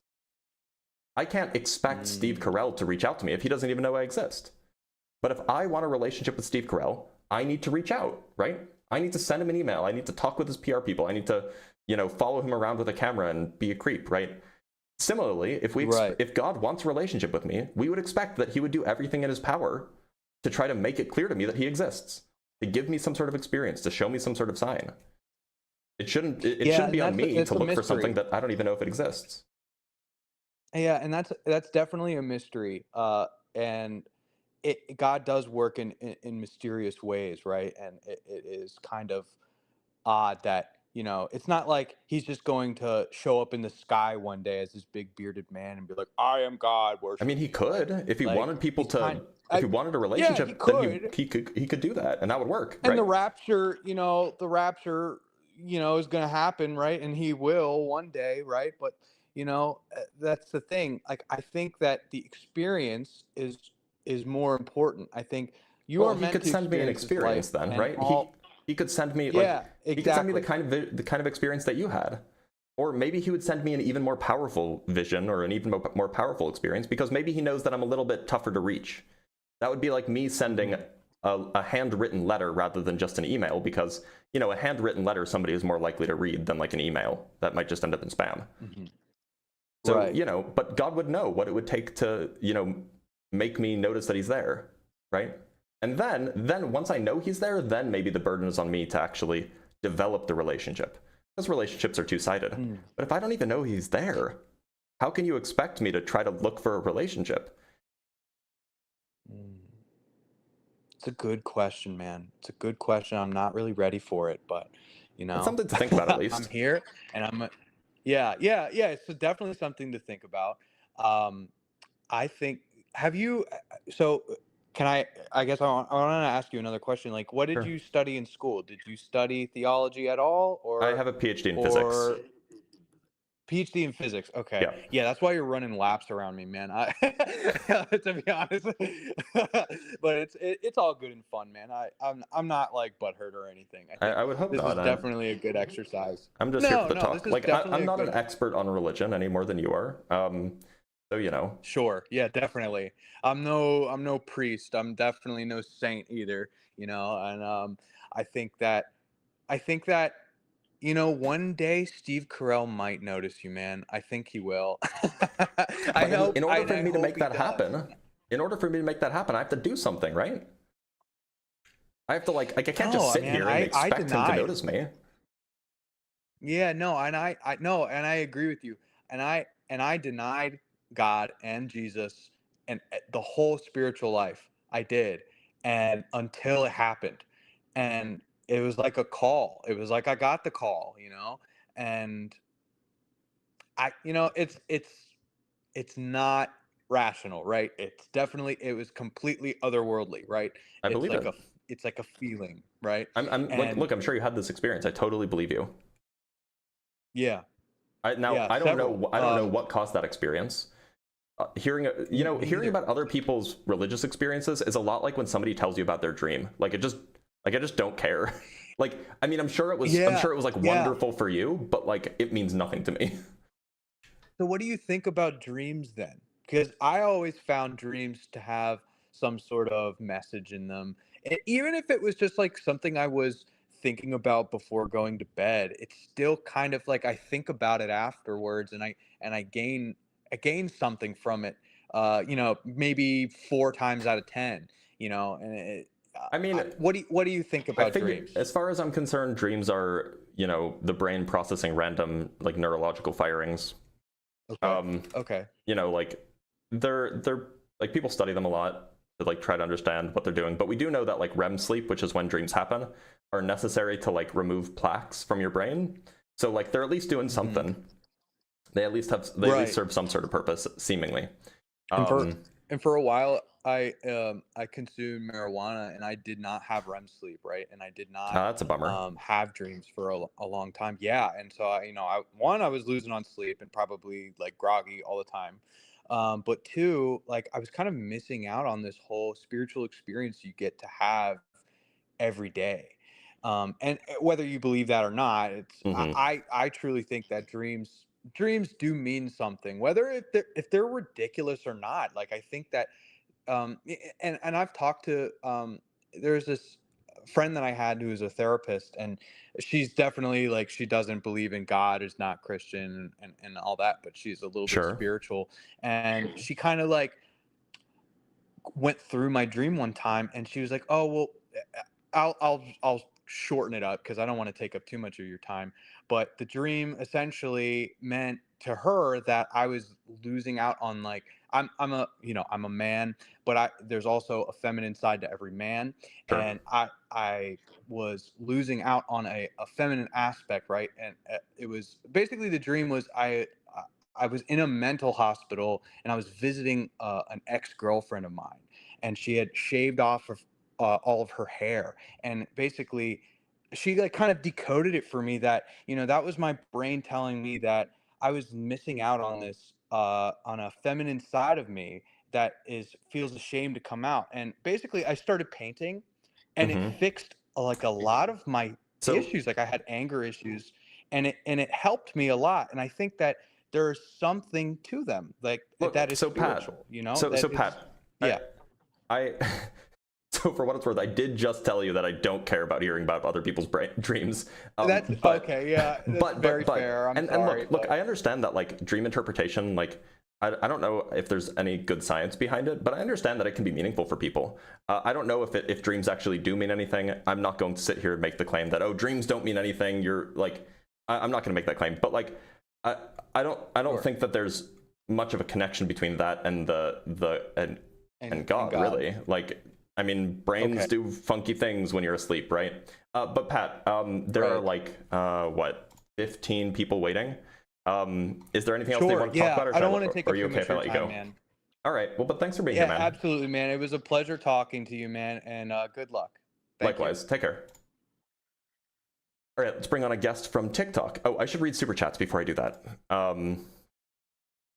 From Larry Beck with the $10, just send in $10 my way. I appreciate that. Same with John Jackson with the $10. Also appreciate that. And Fears Interaction saying, W Blitz, but come on, you know there's no such thing as a fish. True, fish don't exist. Fish are made up. From Neck2 with the $5, maybe you should be a dentist, Dr. Blitz. You're really good at pulling teeth. I'm good. That grosses me out. From Stephen Riley with the $2, Loretto Staircase, then with another $2, Shroud of Turin, then with another $2, Guadalupe Tilma. I imagine that these are supposed to be like miracles or something, and if you wanted to come up, we could talk about it, but I do have to move on to another guest, so yeah, let's bring up another god. Let's bring up another god, right? Let's bring up another guest. Is there anybody in the guest box that look, if you want to join the guest box, you have to join the guest box on TikTok or on YouTube. Like, you can't just say bring me up. Like, you have to actually be in the guest box, and then I can bring you up. Big Al, how's it going? Hey, how's it going? Dr. Blitz, how you doing? I'm doing all right. Do you believe in God? Yes, absolutely. And the Christian God, okay, cool. Jesus, all that Yep. fun stuff. And so what would you say is like the most compelling, reason you could give me that should convince me to believe, or that might convince me to believe? So I don't have like a specific reason in particular. I would just like to maybe paint a hypothetical picture of the world, and maybe walk you through a couple of concepts. Sure, like go ahead. the last guy was saying, he was trying to tell you, that like you asked him some questions that he couldn't answer, and I thought that was interesting because he was a man of the faith, and if you read the scripture, you'll find that it's like how he said, he was quoting it without knowing. He was saying, you have seek and you shall find, so you're out here looking, that's what you're doing, right? And I find that interesting. And when you ask, like, well, how come, if it's a two-way relationship, the God of the universe, he's powerful enough to go ahead and do whatever. He could appear before you today in an instant, and it would be great. But let me ask you this: if he were to do that for you, does that, okay, as a God trying to connect with his creation, and the Bible teaches that God wants you to not only connect with him, not only acknowledge that he exists, you know, that'd be great or whatever, but the goal is he wants you to love him, Yeah. you know. And so how would you be able to love your creator, your God, if he just came up to you and just, you know, interjected himself in your life directly without anything, like without you out here actively seeking and you know, having some faith to try and understand this creator, this all-powerful creator? It would be almost as if it would be just like creating a robot that was programmed. I don't think to that follows at believe all. in him. So Yes, it is. I mean, it's okay, go not, ahead. and let me Sorry. explain. So I guess there's kind of two routes that we can take. First, generally speaking, people are able to make better decisions. People are able to have more free control over the decisions if they have more information rather than less. I mean, consider like, let's say that you're trying to decide what breakfast cereal to eat. If you only know about one kind of breakfast cereal, then you don't really have much of a choice. That's the only breakfast cereal you can get. But if you know about like 100 different types of breakfast cereal, now you have a whole bunch of different choices. But putting that aside, that like knowledge doesn't take away from free choice. Let's just think about like my mother, right? Like if my mother gave me up for adoption immediately after birth, right? I couldn't choose to love her because I don't even know who she is. But because my mother didn't do that and she raised me, I didn't have a choice. Like she just revealed herself to me. She was just there the whole time I was born, and I could choose to love her. Absolutely. I could have not loved her. I could have been like, you know, kind of like ungrateful or whatever. But like I didn't, even though she was there the whole time. She was like right in front of me. And you know, in some sense she's literally my creator, if you will. So it's just not the case that like just because, you know, your creator is present means that you can't choose to love them. Right. I mean, I agree. That's why. Doesn't make me a robot. No. So the thing about God, you know, as far as the Bible speaks of him, is he, you know this, he gave us free will. So you can choose to believe in the flying spaghetti monster, or you can choose, you know, I to don't believe think that in you God. can choose your beliefs, really. You can choose. Well, Perhaps you can choose what you love, but like, look, if like, I don't know what would be a good example. If the flying spaghetti monster came down from the heavens right now, could you choose to not believe in it? in that case, I would have no other choice. Right. You know, so, and therefore you are a robot. you now, never so I would choose your be a robot beliefs. No. that was So forced to be choose. clear, beliefs are not choices, right? But Yes, they choices are. are choices. No, you just said that it's not a choice. That like it. Well, it wouldn't be in that case because you wouldn't have a choice. He presented himself to you. So you're right. Beliefs aren't choices. Beliefs happen In when that you have instance. beliefs happen. But with faith, it's a choice. Faith is a choice. So Big Al, beliefs happen when you have compelling evidence. When something happens to you, or you experience something, No, you're or you conflating see the word something. belief with logical deduction. I'm really not. Please let me finish. So when something happens to you, or you experience something, or you know, you see something, or you hear about something, or you read something, whatever, either the thing that you're reading will be compelling to you, in which case your beliefs will naturally change, or it won't, and your beliefs won't change. Yeah. You don't have like there is no choice in the matter. Now, there's perhaps choice in what you choose to expose yourself to. Like if you choose to not watch, you know, the news, then maybe you won't form any new beliefs based off of the news that you're not familiar with. But once you see the news happening, it either will be compelling to you and your beliefs will change, or it won't be and your beliefs won't change. I don't know where choice comes in a belief whatsoever. Now, choice can come in with regards to what you want to expose yourself to, like what kind of information you want to expose yourself to, what kind of actions you want to take to act on that belief, what kind of relationships you want to foster. Like I could believe that, like, you know, my wife exists, and I could just choose to just leave and just not have a relationship with her anymore. But I couldn't choose to think that she doesn't exist, right? Yeah, that'd be ridiculous. Yeah, I hear what you're saying. So in response to that, and by the way, I've been listening in on this live you have, and I really think that you're atheists get angry typically, and they say all kinds of crazy stuff, and they get, you know, but you seem to be completely relaxed and actually willing to listen to people, and I really respect that. Just aside, but going off of what you just said, so the thing about it is, in the Bible, I mean, I've read it several times over, and I'm a believer, and I chose to be, you know, and that's okay, and you're not, and that's fine. But the thing about it is this: the crux of the whole thing is. Let me ask you, I guess, a question is like, who are you to question God? Let's say you're a physics major. You're based in logic. You know, you try to understand That's an the world. And understatement. that's a great thing. You try to explain things, and that's what God speaks of. He says, the learned man.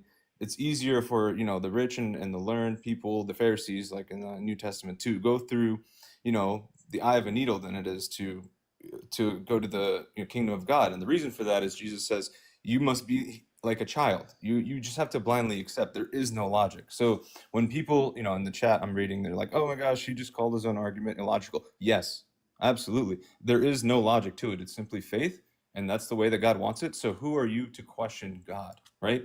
And you will, because there's nothing inherently wrong with you. Actually, you're a very smart person, and that's, I guess, in the biblical perspective, an issue, right? And it sounds ridiculous to say, and you know what I mean?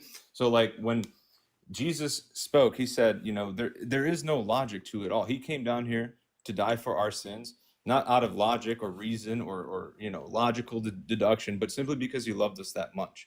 And that's not, and again, that's not a way to like win you over or convince you. That's simply the way that it is.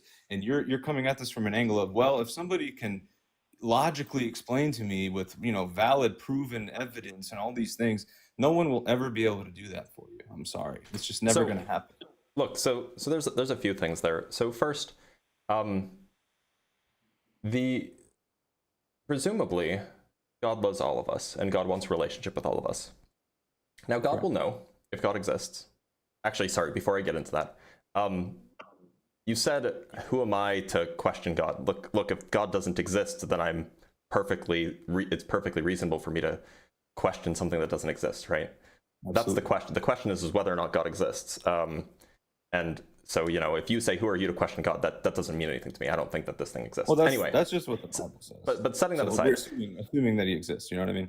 Yeah. So setting that aside, if God wants a relationship with all of us, presumably he does, right? That's a kind of a tenet of Christianity. Then, and God also knows kind of the nature, like the essence of every individual person. Like he knows that this person is, has like a heart made of gold, and this person is, has a hardened heart, and all these things. God would perhaps tailor his message, perhaps tailor his the way in which he reveals himself, in a way that is accessible to each individual person, right? Because he would know that there are some people who would just be like children and would just blindly believe without having any good justification for it. And that would be enough for some people. But if he wants a relationship with all people, you would expect that he would provide some sort of justification, some sort of evidence for the people he knows that wouldn't be compelling to. If he doesn't do that, it just seems like he's not interested in a relationship with the people who are thinking about things in sort of a logical way. Yes. Yeah, you're right. I agree. But I mean, again, no, nothing to back up this claim, but I believe that he does. I believe he extends a hand to everyone. But you just said that you can't think about it logically. Well, if that's the thing that's compelling to me, then if he wanted to provide evidence to me, if he wanted to have a relationship with me, then he would provide evidence in a way that's like evidence-based. I'm sorry, can you come again? I missed that. Yeah. So look, if God did reach out to everybody, then that reaching out to everybody should be in the form that would be compelling to everybody. Meaning, for some people, it would be based off of spiritual experiences. For some people, it would be based off of, like empirical evidence. For some people, it would be based off of like deductive philosophical reasoning. And so you would expect that there would be something for everybody. So why is it that the God that you're proposing exists only avails himself to the people who just don't want to think about things rationally? That's not the case, but I understand that's what you said, that you should be like a child, that you shouldn't try to think about it logically. That's what he prefers. But I mean, if you're not like a child and you like to think of the world in logical ways and try to figure things out for yourself, which a lot of people do, there's still a way for you to get to God. Okay, what's the way? The door isn't closed. It'll be your own personal relationship. Well, how do I form that relationship if I don't have good reason to think that he exists in the first place? Yeah, and that's not a question for me, unfortunately. That would be a question for God. And, you have to seek. You have to seek him, truly. But maybe, you probably read the Bible, haven't you? I've read the Hebrew Bible many times. I've read the Christian. I haven't finished the Christian Bible. I'm working through it. Okay. I know most of the stories, though. I know most of, like, the Christian Bible is kind of a slog. Yeah. You know how old books are. Like, I old agree. books, they tend to be that way. But like, I know a lot of like the key lessons and the stories and things like this. Anyway, but that's neither here nor there. I mean, look, if God wants a relationship with me, then that evidence should just exist, right? It shouldn't require me to go out and look if I don't even think he exists in the first place. This goes back to me wanting to hang out with Steve Carell. Yeah, I know, but unfortunately, that's what it says. Like, it would be nice. So then God doesn't want a relationship with me. The way that it is. No, he does. He wants it in his specific way, and the reason is because he's God, and you can't say, "Well, that's unfair." You know, that's your opinion.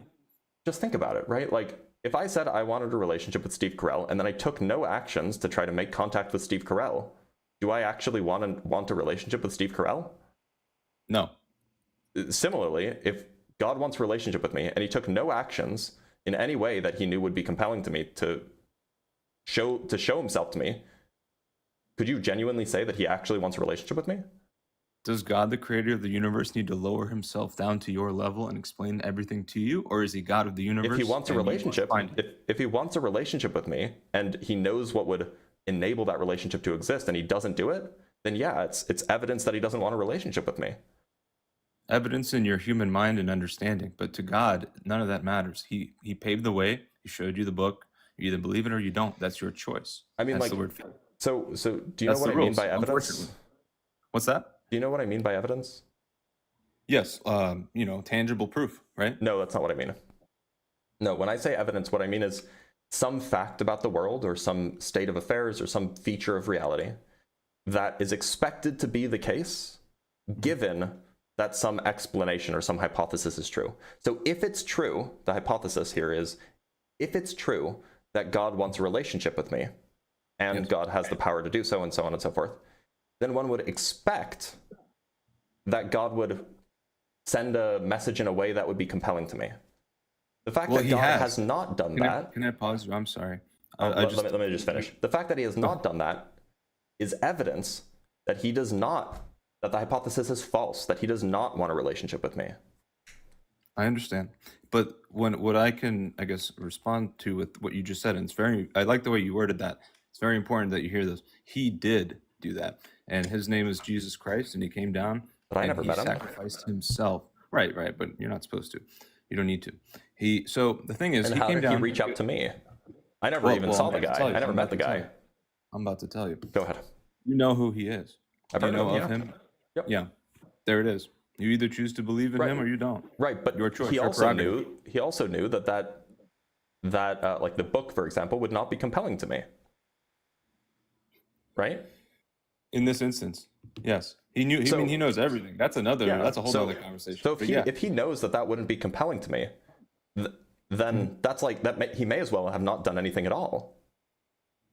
Well, the truth is that he has, and that it's not compelling to you right now, but maybe tomorrow it will be, and that's what he hopes, and that's what he wants for you, and wants that for everyone. So let's take me out of this. There are people who lived their whole lives as atheists, who were exposed to these things. They lived in the West, right?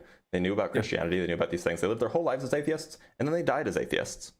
So why didn't? So I mean, maybe you'll say that tomorrow will be compelling to me. Maybe, but the people who lived their whole lives and died as atheists, it clearly wasn't compelling to them.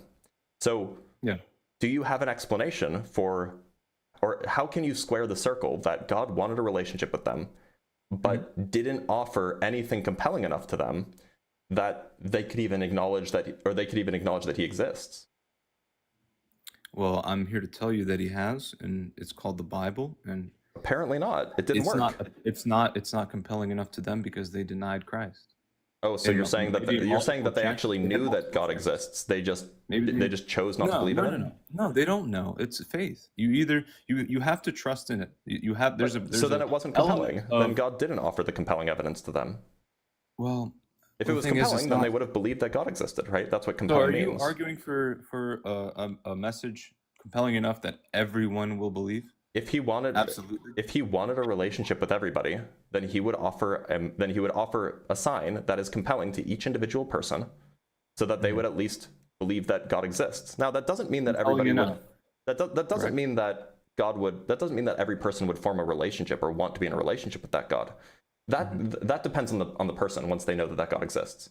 Well, why wouldn't you if you knew that he existed? I mean, like, maybe you think that he's an asshole, right? Like, let's say that I reach out to Steve Carell, and then like, you know, we hang out once, and then Steve Carell's like, man, that guy Blitz is an asshole. I don't want to be his friend. Well, like, then he could make that choice, but he can't even make that choice if he doesn't know I exist. Decide where you spend eternity. That's different.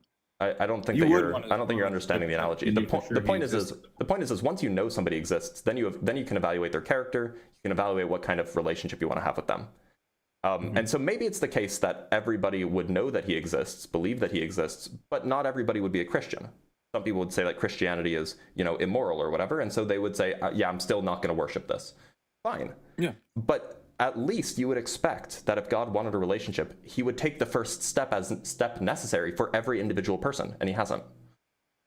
Yeah, right. And that's your humanity, your logical human mind trying to understand something that wasn't made for you to understand. And that's so. Are you telling me that there is no explanation for why God hasn't reached out to every individual to ensure that they all know that he exists? Not only is there not an explanation, but God doesn't have to give you one. Okay, so even though God says that he wants a relationship with everybody, and even though he says that he wants that, and we know that he's not taking the actions required to establish that, you still think that it makes sense to say that he wants a relationship, even though he's not taking the actions required to establish a relationship. To you or to anyone. He's God. Okay, so you're just fine with contradictions existing in your worldview? Yes. Okay. And you have to be. Because I don't think that's true. Do you think that the sun could exist and not exist at the same time in the same way? I'm not sure. I don't know. I see the parallel you're trying to make, but that doesn't concern me, and I don't know. I don't care. Could God lift a rock could God create a rock so heavy he couldn't lift it? Love that one. Yeah.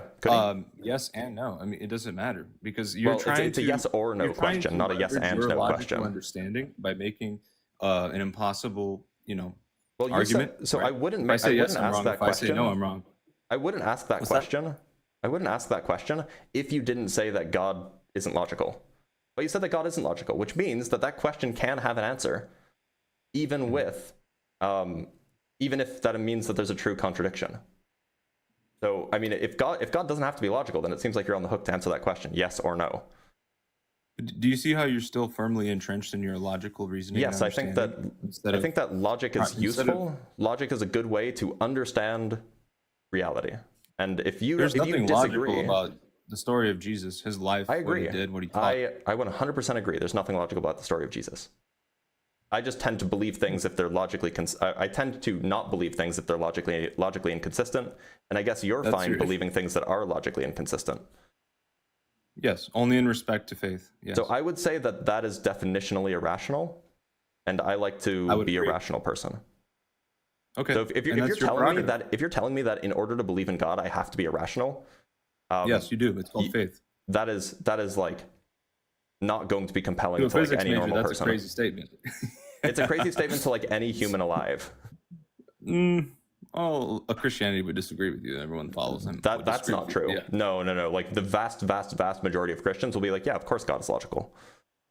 Well, God is logical. I mean, in whatever. I mean, the fact you understand logic, he gave that ability to you. Well, that's a claim. Right.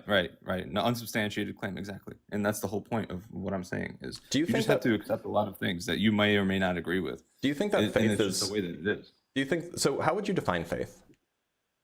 Faith, yeah, is blind following because you know something that you can't explain, and it's something that is given to you by God. So faith is a gift. So faith, the Bible speaks of faith as a gift. Faith is blind following because you know something.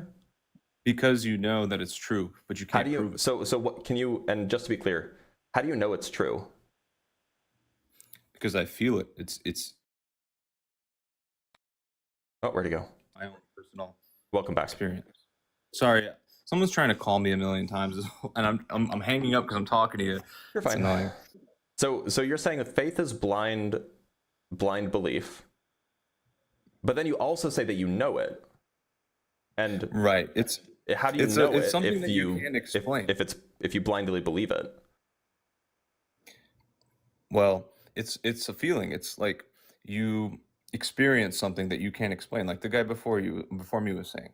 It's something that it's a personal, one-on-one with God, an experience, like maybe a vision. It could be many things, and it's something that you can't prove, and that's the idea. Otherwise, there wouldn't be a word faith. So It's a then why belief in something that hasn't you he know given me a is personal true. experience? If it's just about faith, why hasn't he given me an experience? Why do I have to rely on the Bible, some written word from 2,000 years ago? And so I would love to tell you exactly why, but unfortunately, I'm a man just like you. And why is it that the other some guy people said- go their whole lives without ever having a personal experience?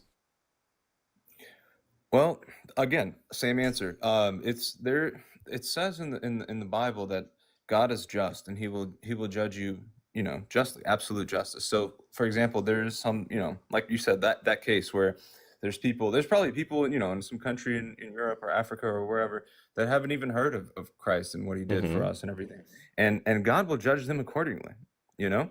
Like He won't.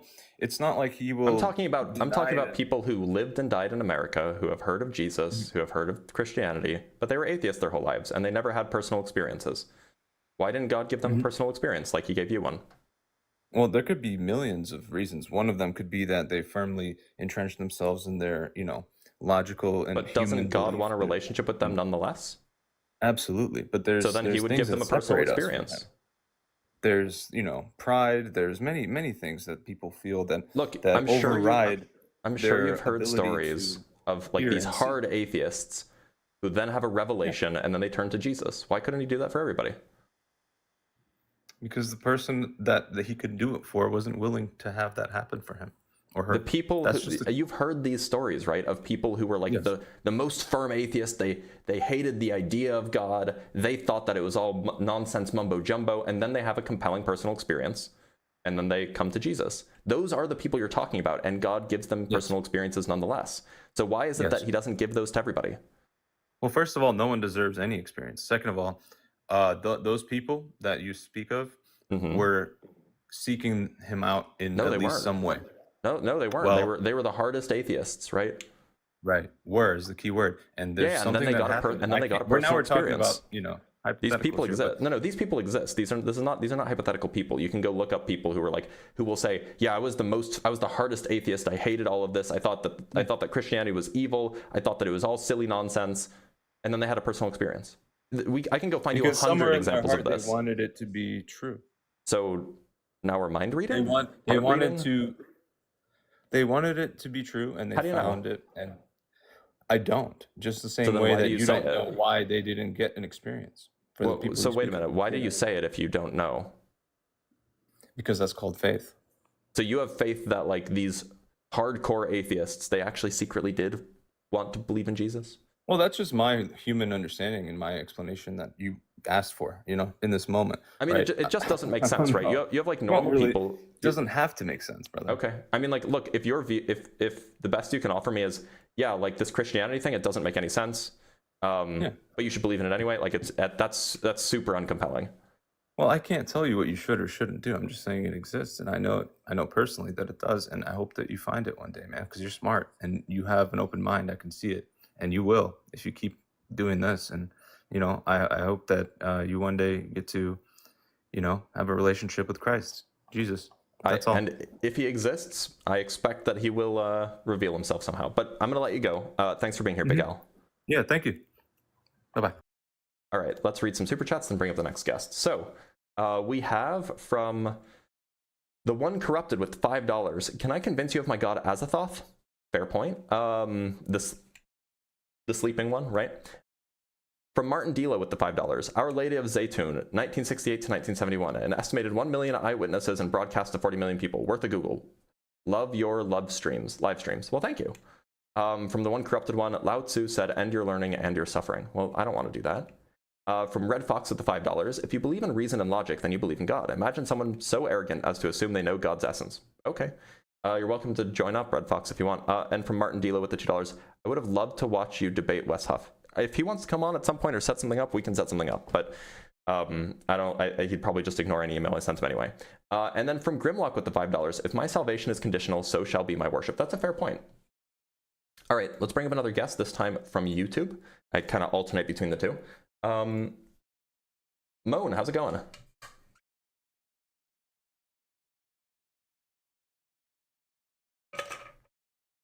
Mona? All right.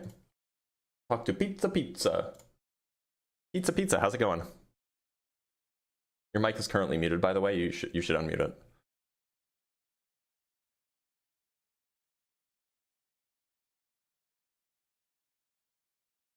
All right.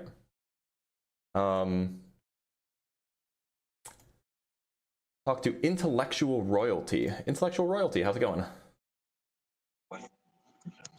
Can you hear me? I can hear you. Can you hear me all right?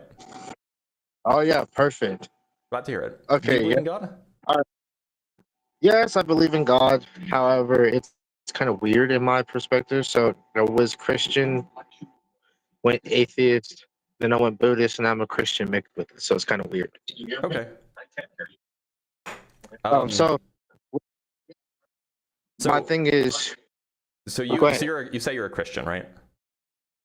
Yes. A weird Christian, maybe, but a Christian nonetheless. So what would you say is like the most compelling evidence you could give me that would be compelling to me? Okay. So if we go from Christian standpoint, I would say that God's everything, and so therefore God exists.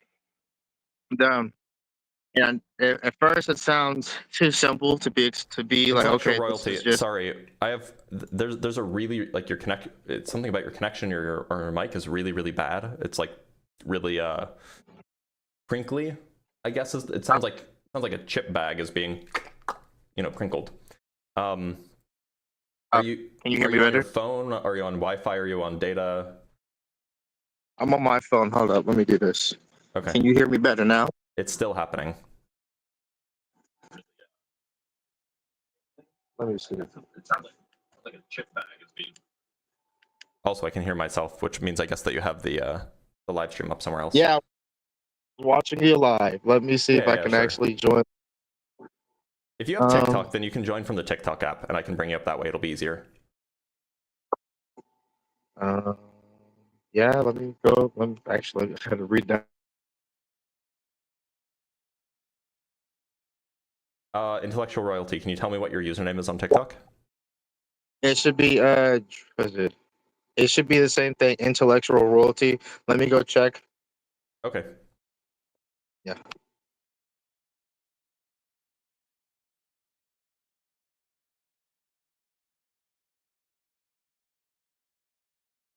Let me take a look. I do want to bring him up, so we'll bring him up for TikTok once he gets here. We'll give him a minute or so. In the meantime, let's read some super chats while we're waiting. From 1-800 Europa, I love your streams, Dr. Blitz. Keep up the G work. I appreciate that. I will. Thanks for the $2. And from Virtuous Path 9 with the $10. If we go to hell for not having a relationship with God, and he is not in any way required to make his presence known, does that mean the entire North Sentinelese tribe is doomed for hell? I think it depends on the Christian. Like which one it is. Because some will say, well, if you never knew about Jesus, then God will judge you on the content of your character, right? And so those people can go to heaven because they've never heard of Jesus. Although there was that one Christian missionary. And actually, by the way, it's interesting, right? Because generally speaking, I would say that, well, yeah, exactly. Why not just do that for everyone? So the question is it easier to be a decent person without knowing about Christianity, or is it easier to just believe in Jesus even if you're a bad person? And it might be the case that it's, let's say 50-50 people are good or bad people. I think people are generally good, but maybe you're pessimistic. If you think it's 50-50, then it might make sense to go tell people about Jesus. Because then maybe there's a better chance that they'll just believe in Jesus even if they're a bad person, right? I don't know how effective missionaries are in general. I don't know if they're like super, super effective about, actually getting conversions. Oh, intellectual royalty is back. Oh. Welcome back. Okay. Can you hear me? There we go. Can you hear me? Are you still there? Can you hear me? Yeah, I can hear you, but your audio still sounds really bad.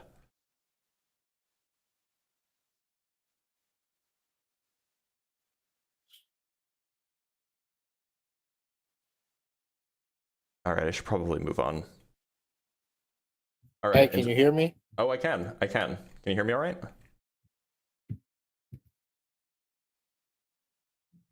Okay, it looks like he can't hear me. I think I'll just have to move on. I'm going to bring up Ocean.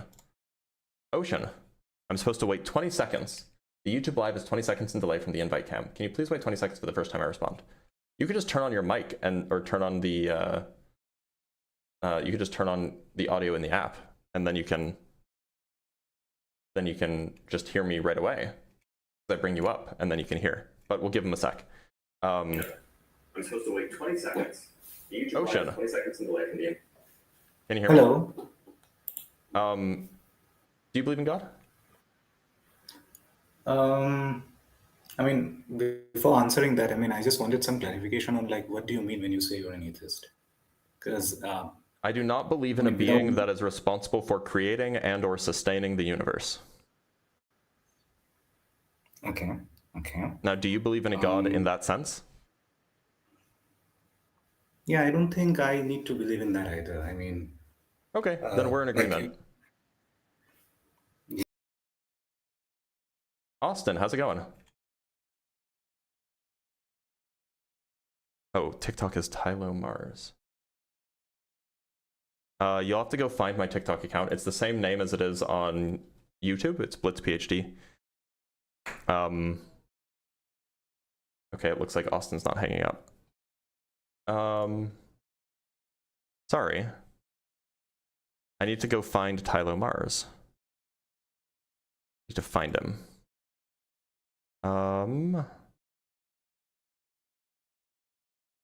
Well, we'll give him a sec. Tyler Mars. Sorry, I misread it.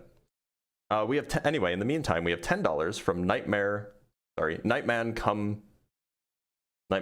That's what it says. Personally, I think morality without religion is more meaningful. To me, it means someone is a good person because they want to be, not out of fear of being tortured in hell. That is a fair point. I do think that I agree with that generally. And from Aden at Aiden FX4 with the $2, secular scholars and Roman historians prove Jesus. Yes, they prove that, or they at least provide evidence that Jesus existed. Sure.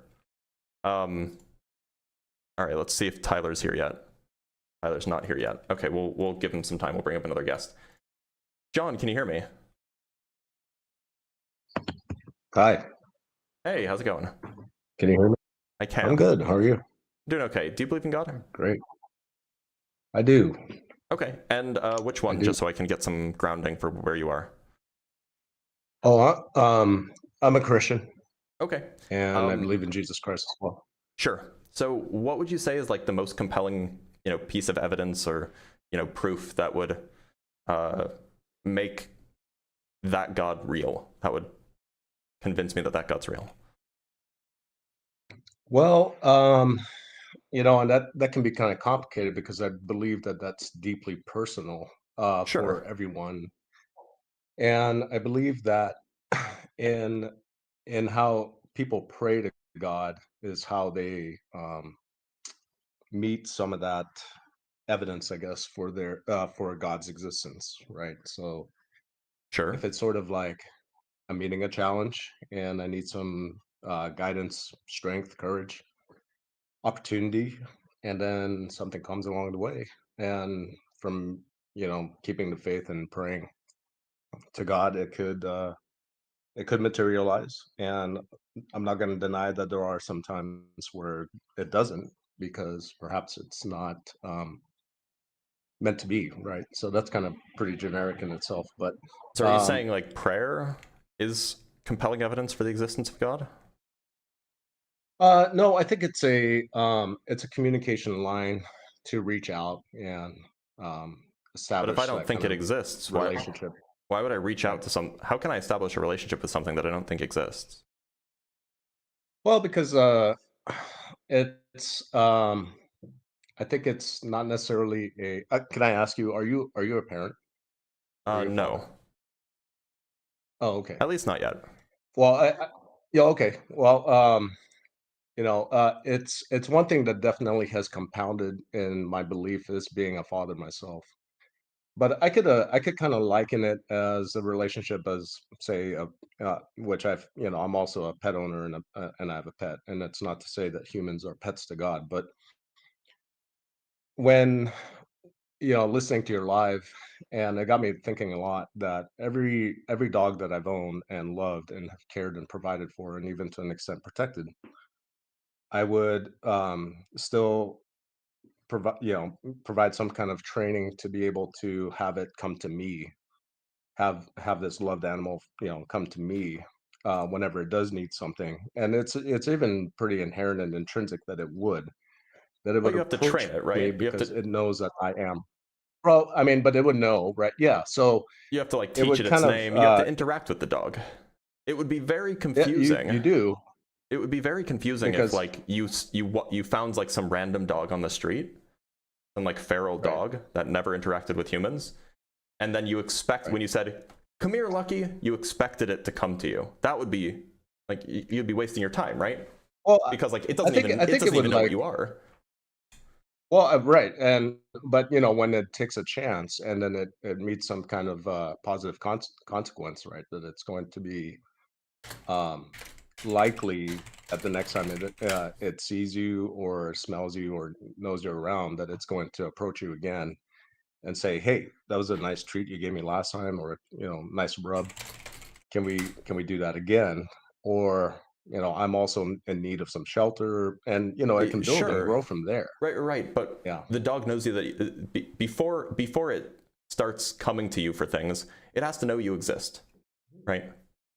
It doesn't make sense for it to try to come to you if it doesn't know you exist. If it was blind, well, it also and wouldn't know if you're you're friendly or not. That's a different question. But at least it knows you exist. I don't even know if God exists, so why would it make sense for me to try to come to God?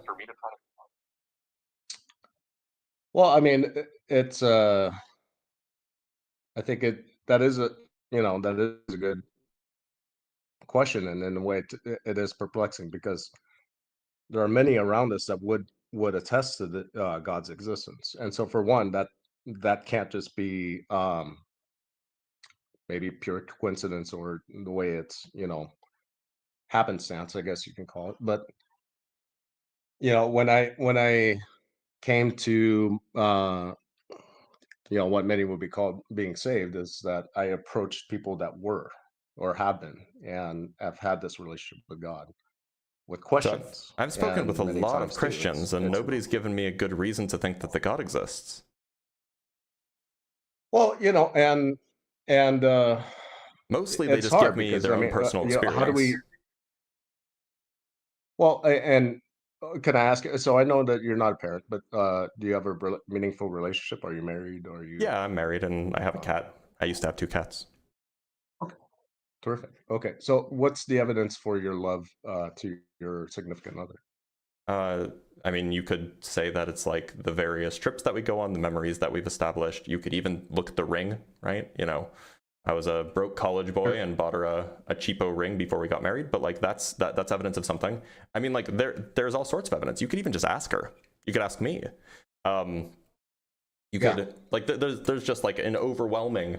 Well, I don't know if it's overwhelming, but there's like tons and tons of evidence for it actually. So how do we know then that this world that we live in is not itself evidence for a God that wanted to provide us with? So the way that we evaluate evidence, I just can't find it like very. I'm sorry to cut you off, but it's like it's very difficult for me to find it. All accidental when there's fruit to eat. There's who says fish that, to fish. Who says it's accidental? Well, I mean, because I think like a intelligent being like God would be. It's not either designed or accidental. Those aren't the only 2 options. What other options could there be? Deterministic natural processes. But determined by what? Like the laws of physics. So, if those laws exist, who wrote them? They're not like literal laws on pieces of paper. They don't require writing. Right. Well, I mean, but what I'm saying is we determine them as laws, right? Yeah. So laws of physics are descriptions of the consistent behavior of the world around us. Mm-hmm. And so, I mean, like they're measurable, correct? Yeah. I mean, that's what a law of physics is. It's not something that needs to be written. It's something that, well, I guess in some sense it is. It's something that we need to write. It's like a thing that we write down to try to describe like the Right. world around us in like a consistent way. But that Right. We're sort of the scribes for that, correct? yeah. Like, And would you so agree? there We is yeah.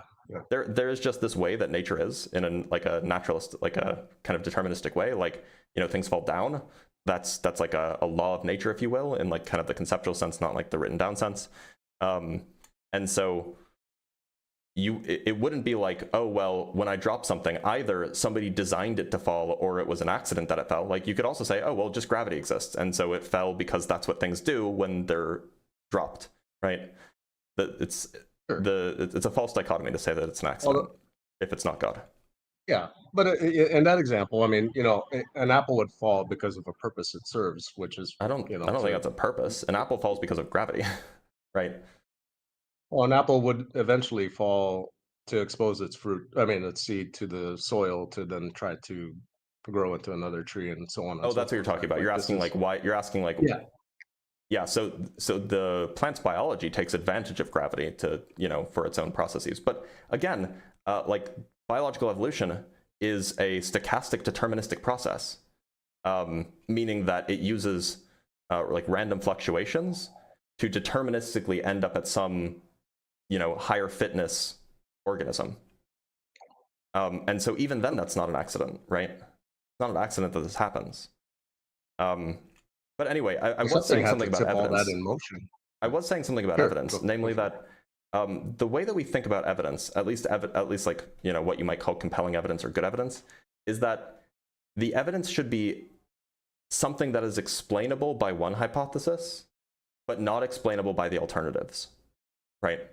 If that's the case, then the hypothesis that can explain that, I shouldn't say explain it, I should say predict. It's predicted under one hypothesis, but not predicted under the alternatives. If that's the case, then that's evidence for that hypothesis and evidence against the alternatives, which is what you want evidence to be, right? So if the hypothesis is that I love my wife, then one might predict that, like, you know, we would go on trips together and we would have photographs of us both smiling in them, and, you know, we would have a wedding, and, you know, we would live together and all these things. If the alternative hypothesis is I actually secretly hate her, you wouldn't expect all of those things, right? So that's why those things are evidence that I love my wife. However, if you say the world around us is evidence for God, well, like, I can look at the world around us, like the planet Earth, for example. We can account for how we can predict that the planet Earth would form given just like gravity, right? You don't need a God to make the planet Earth. You can predict it with gravity. So it just doesn't really speak to, you know, ruling out the alternatives. Okay.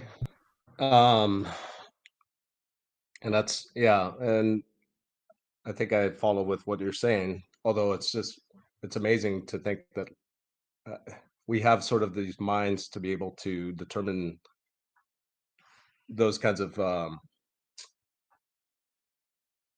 would you call it? Basically, the, you know, things that occur in nature, such as, like, you know, the bits you've touched on. But then, how come we can't recreate those things? You know, like, how come we have such limited capacity to be? I don't know. I'm just thinking, if we have such an intelligence to you know, take it apart, shouldn't we have it, you know, to be able to replicate as well? And maybe I'm not understanding what you're referring to. Yeah, maybe I'm just digressing. But you know what I do. I mean, maybe you're not. I just would like an example of like the thing that we have the power to take apart, but not the power to build. Well, I mean, and I can't really think one off the top of my head in a moment, but because I would think, like, well, you know, like just any kind of tree. I'm staring at trees right now and I'm thinking about that, but we certainly can plant more seeds and saplings to create more trees, right? But somewhere along the way, there had to have been a tip of that first domino to be, you know, to create all this, to bring it all together, and also Which with first a purpose domino? Oh, I'm just talking about you know, in all of creation, in all of so what would you say is the first matter domino in existence? Well, I believe it was a consciousness. I think it was. But then what caused the consciousness awareness. to want to do that? It's a good question. Well, so then, right? I mean, so then it wasn't the first domino. I mean, there was some other domino, like something must explain why the consciousness wanted to do that, right? Right. Yeah. And so there would be another domino before in that. the Bible, what explains the thing that explains? Mm-hmm. So, I think what's also really amazing about this kind of conversation that you're holding on online right now is that it does kind of, to me, think one of the things as I've been listening to you today was just thinking that one of the first things, if not the only thing, really, that God endowed us with as His creation is free will. And I think I heard you say you didn't really fully finish the reading or going through the Christian Bible, but you did with the Hebrew texts. But so within the story of Adam and Eve, and particularly with Adam, the choice, with God saying, like, do not eat from this tree. I had the same conversation with a friend of mine, and who happened to be, excuse me, I did not expect this. That it was essentially a first test or an act of, like, do you choose God or do you not? But and so then just to be clear, I man. don't think that any of that happened, right? I don't think there was an Adam. I don't think there was a Garden of Eden. I don't think there was an Adam and Eve. Like, I mean, you could say that the story's like metaphorical, but I think that really undermines Christianity. Well, no, not really, because the greatest part of the story of Christianity is choosing God or not. Well, I mean, the whole reason why Jesus needed to die is to save us from the original sin that we have, right?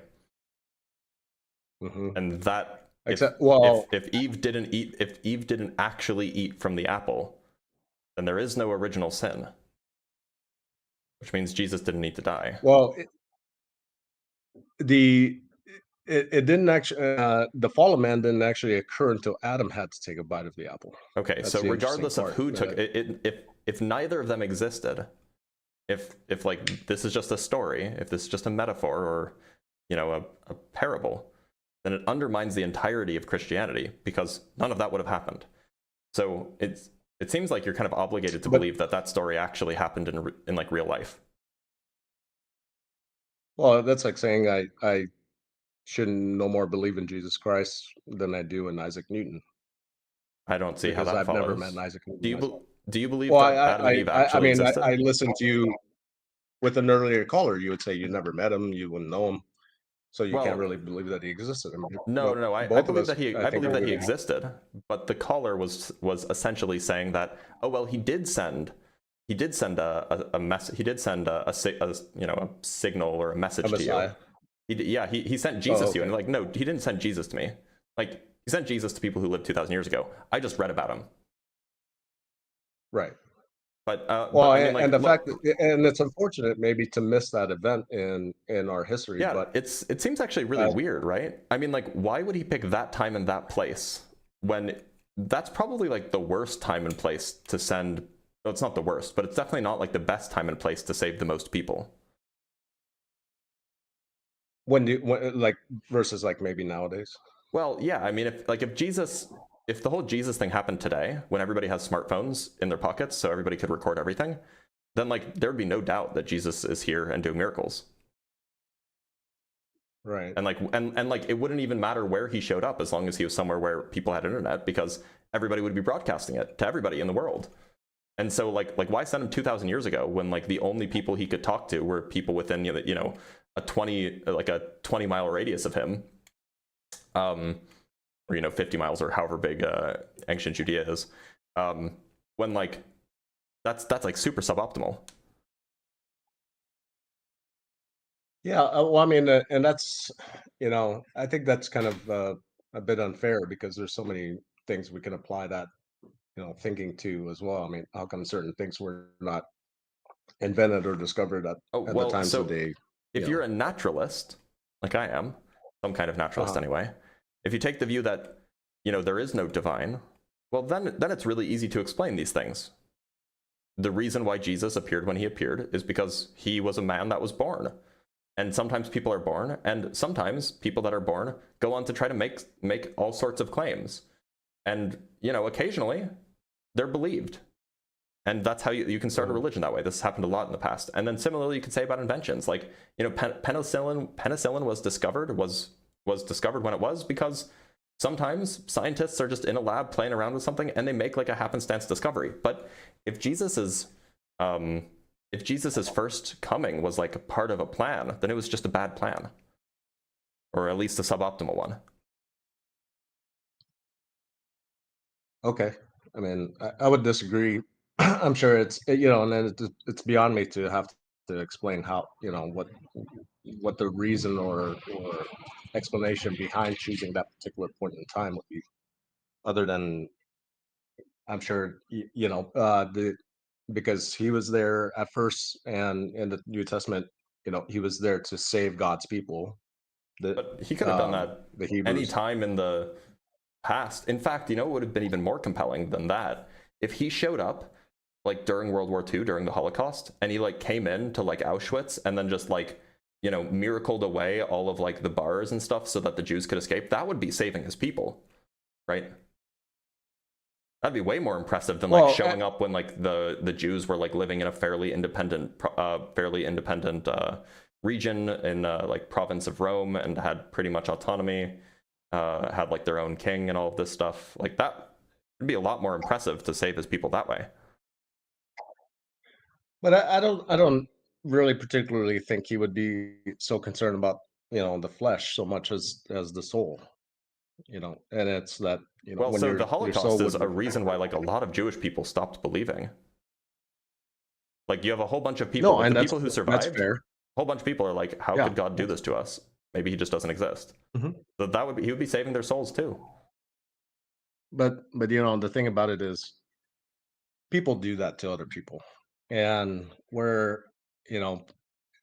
since I believe in God and I believe in Christ, I have to believe in the opposite as well. And one thing I do come to know and understand is that that being has no authority to cause me harm directly. However, he's fully capable and in a sense legally enabled to compel others. Why is he legally enabled to do that? Cause harm to me. Well, it's because it's not because the people that he is able to compel to cause harm unto other people have free will as well. So they have the free will to but why does God let the literal devil like go and like manipulate it's all people? Part of that.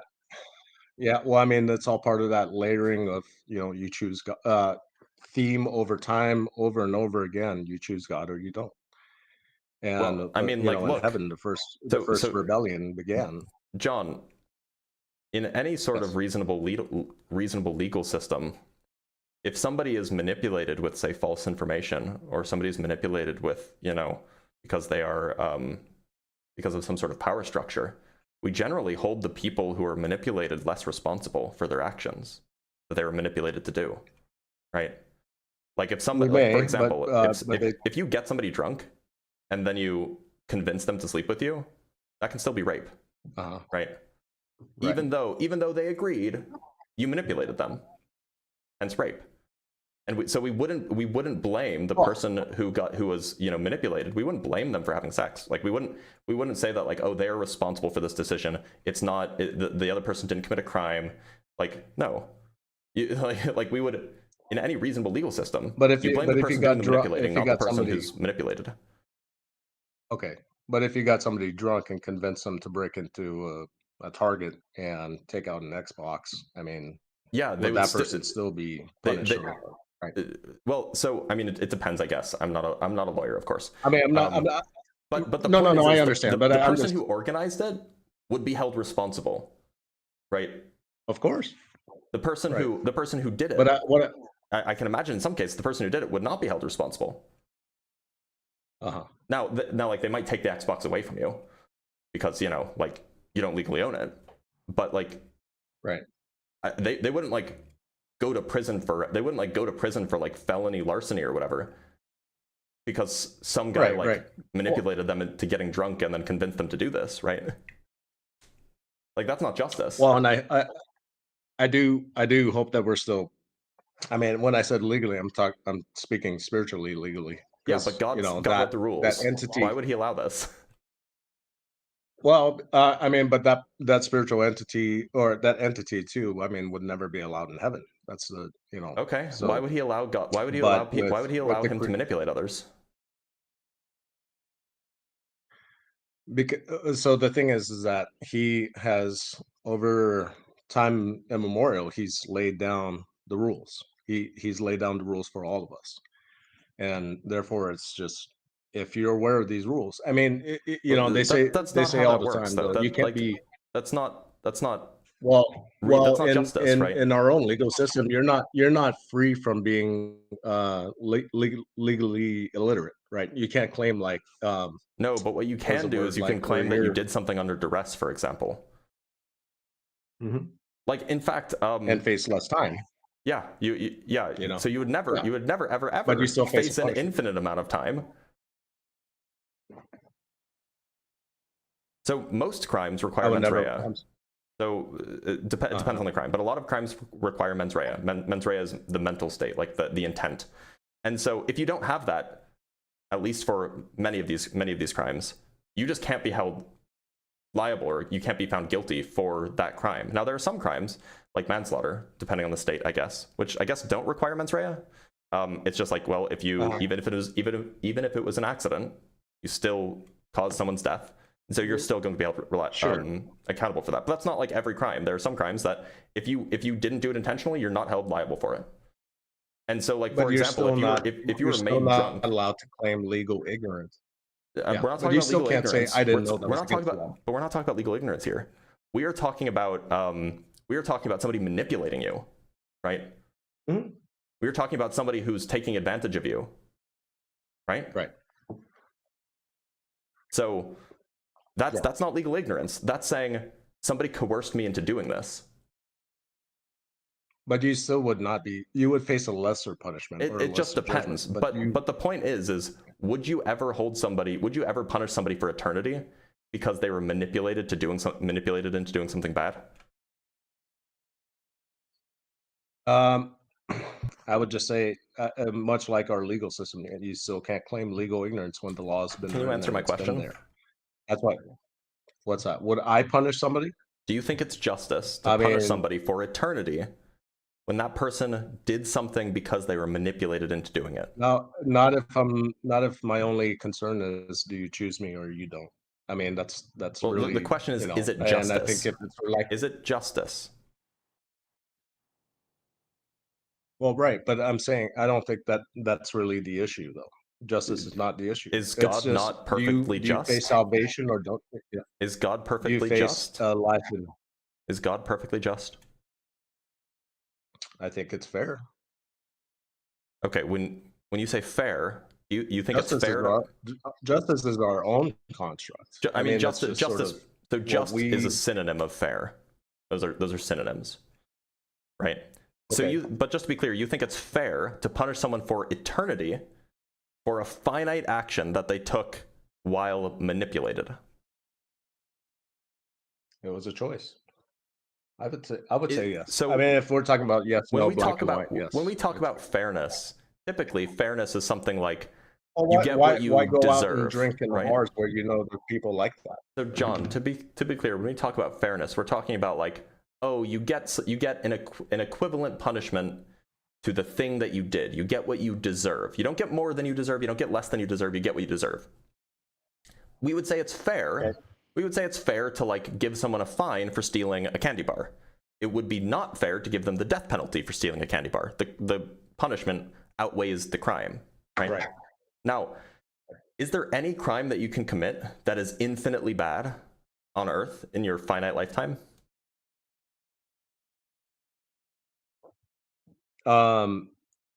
I would say sure. Yeah. Can you give me an example? That's infinitely bad. Yeah. I mean, like, can you unpack that just a little bit? Like, what do you mean by infinitely Yeah, bad? Like, that there is that there's no way that it could get worse. That there is no way that you could make the crime worse than it already is. It is not only, I should be clear, it's not only maximally bad, it is infinitely bad. There is no conceivable way that it could be worse, the crime. Right. I don't know if I should say anything. You're live. Okay, let's just say perhaps I can think of something. But okay, so if give, I mean, use like talk around it, but give me an example. I mean, crimes against children, right? Okay, so let's say that you like, you know, you abuse a child, right, in like a sexual way, right? Horrible, horrible crime. Well, you could make it worse by doing it to 2 children, right? So, that's not infinitely bad. It's very bad, just not infinitely bad. I see where you're going. Okay. So is there anything that's infinitely bad?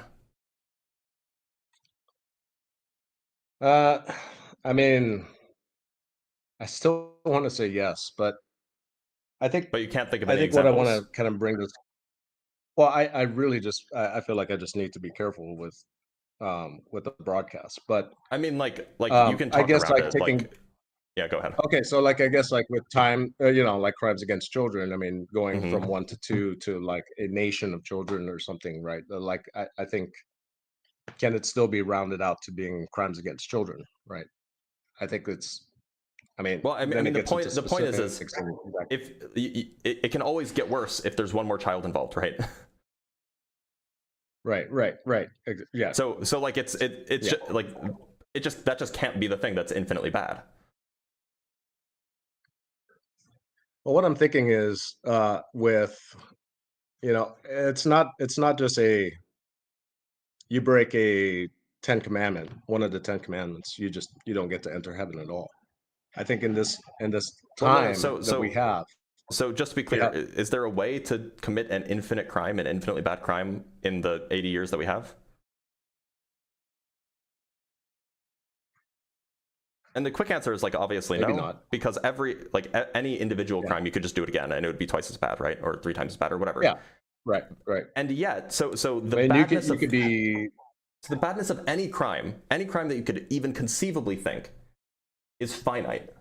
And so in order for a punishment to be fair, to be just, the punishment must also be finite.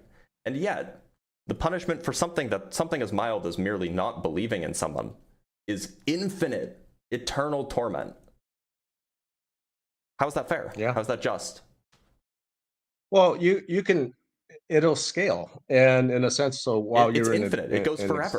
Right? It doesn't matter how but what I'm saying, minor it is. Well, right, but what I'm trying to get to is you have repeated opportunities, and that's the thing, is that I faced a finite number of opportunities, in the right? past, in which the finite number of opportunities, though. If I really have to sit down and think back and count, yeah, I mean, I can produce a number. But what I'm talking about is there's always an open door with God. And the thing is that even if you've committed sin, except once you're in hell, right? Well, what I'm saying is that like at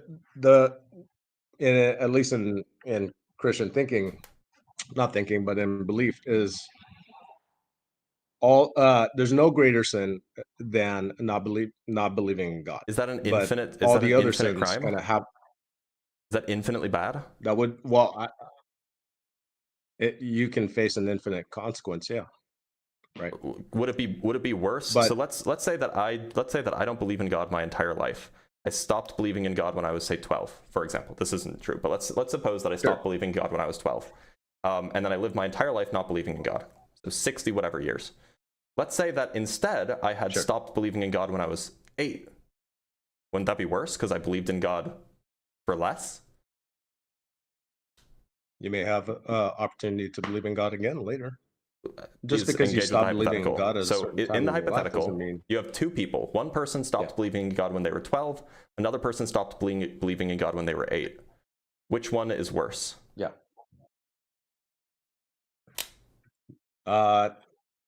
Neither. They're both on the equally same bad. level of. And and to be clear, they're both worse than like sexually abusing like 1 million children. On a spiritual level, yes. That's insane. I know it Like sounds insane, like no, John, like I could turn around here's a hypothetical. John, that we put people, that abuser. So it's worse than murder, right? Well, Dr. Blitz, when it's spirit versus physical or flesh. So the thing is that an abuser. I mean, we see this in the movies a million times, right? Here's a scenario in the hero's journey. A sin is a sin, right? Well, allow me though. Are there spiritual sins and physical sins, and like some are, and like spiritual sins are like less bad than spiritual sins, or like how does it work? They're just sins. No, but the greatest sin in Christianity is to turn away from God. But then you can commit all the other sins. There are no sins greater than others in the other sense, except for the one big, like, greatest sin, which is to turn away from and not believe in God. Okay, but what so I'm trying to say is, do you think so that what happens God if has the a good abuser morality? in your scenario turns around and saves like 100 kids? If the abuser like assaulted like 1 million kids and then saved 100, yeah, they're still going to jail forever. Okay. I don't care if they like 100 versus 1 million, like big difference. Is there no redemption? Right. But what I'm saying is, I mean, like, if then I don't think you come back from saved like the one abusing child 1 million children. No, I'm not trying to like paint any kind of like, oh, that's a chance to redeem. But what I'm saying, but hold on, but John, you do think that you do think that there is that, because if that person who abuses 1 million children goes on to accept Jesus in their heart, they get to go to heaven, whereas the person who saved 100 children and never abused any, but just didn't believe in God, they go to hell. Sounds crazy. That's insane. Like Hitler could be in heaven, and the Jews that he killed could be in hell because they didn't believe in Jesus, and Hitler did.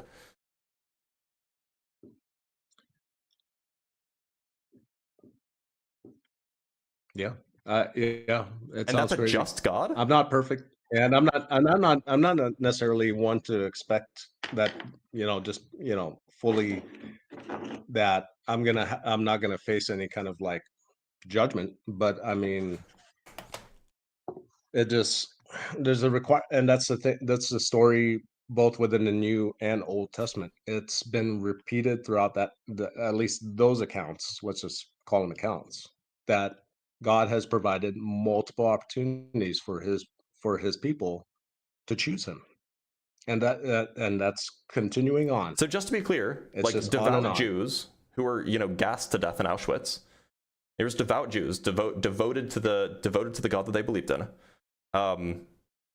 They go to hell despite being devoted to the God despite being devoted to the God that is sending them there. And the guy who did the gassing, who ordered the gassing, he gets to go to heaven.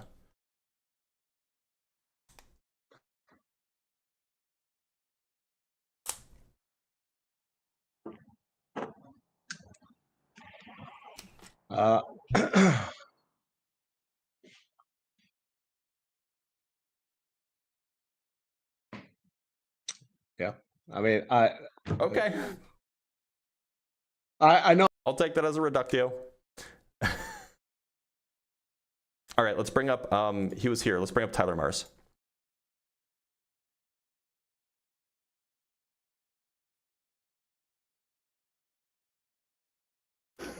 Tyler Mars, sorry to keep you waiting, but I do appreciate you joining here.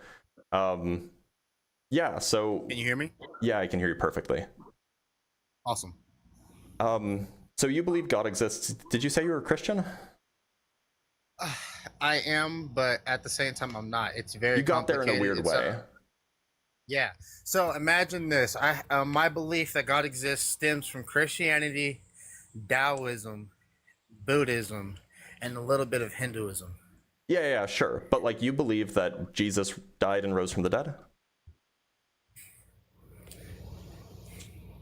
I would say yes. Okay.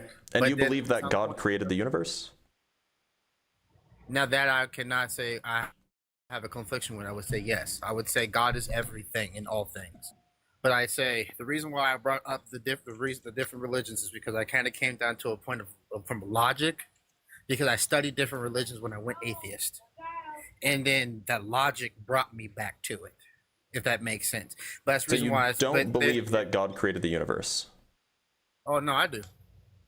Oh, but you just said that you just said you didn't. No, specifically, I believe that God created the universe because I think that God himself is the universe, all things. If you actually read the Christian Bible, they actually just say it out loud. He is all. What is it? He is everything and all things. Yeah, but they also say that he existed before like the earth existed. Yes, or before the world existed, and by the world, it's implied that like it's like the universe. And I mean, it also says, like it's the very first sentence of the Bible. It says that God hovered over, the seas of the void or something like this. So there was God, and then there was something that wasn't God, which was the void, like the seas or whatever. So it seems like I will rebuttal with this specifically. Is I have this truth belief that maybe every religion has some. Go ahead. I think every religion has some kind of truth in it, but I do think that there's lies within each one as well. That's considering fine, that. But why should I believe that this God exists? Okay, so hear me out. So imagine that if God is everything and all things, you're looking at okay, so why did he make evil? Okay. I just want to know why you think God exists. We can talk about evil if you want, but like that's. Well, I'm getting to the point of that. Like, so imagine why should I think that it exists at all? I'll give you the dance of 3 and 1. So instead of there being just evil and good, God is perfect because he made both. He made the ability for people being able to grow, which is why we have evolution itself. So having the creation of the elements and having you dance around and turn into elements, and then evolving into becoming celestial bodies, and then advancing on into becoming what we know now over time. But why should I believe any of this? I mean, it's because it's in your face. It's not necessarily should you believe it. Look, I see the world around me. I agree. The world around me is in my face. Why should I believe that the universe, that all of reality is God, and that God created reality? Imagine why should I believe that? If God didn't exist, meaning if God didn't exist, nothing would exist. That's kind of the point. How do you like? I don't think that that's true. So, why should I think that that's true? Change the word universe with God, and that kind of that's sure, kind of the point. That's fine, but I don't think the universe has a mind. I don't think that the universe created itself. You do. I would say the universe actually is a mind. Okay. That's the reason why it works. Wait, so sorry. So can something create itself? I can't say it created itself, but it started off as how can I put this? It didn't necessarily create itself, it evolved into itself, which is kind of the point. God created perfection. So God didn't create the universe, is what you're telling me. No, God created the universe. Well, you said that God didn't create the universe. You said that God didn't create itself, and the universe is God in your worldview. So God didn't create the universe. It's not the fact that it's the fact that it just exists, and it is existence. Why should I think that this has anything to do with a God? Anything to do with a mind? Anything to do with a creator being?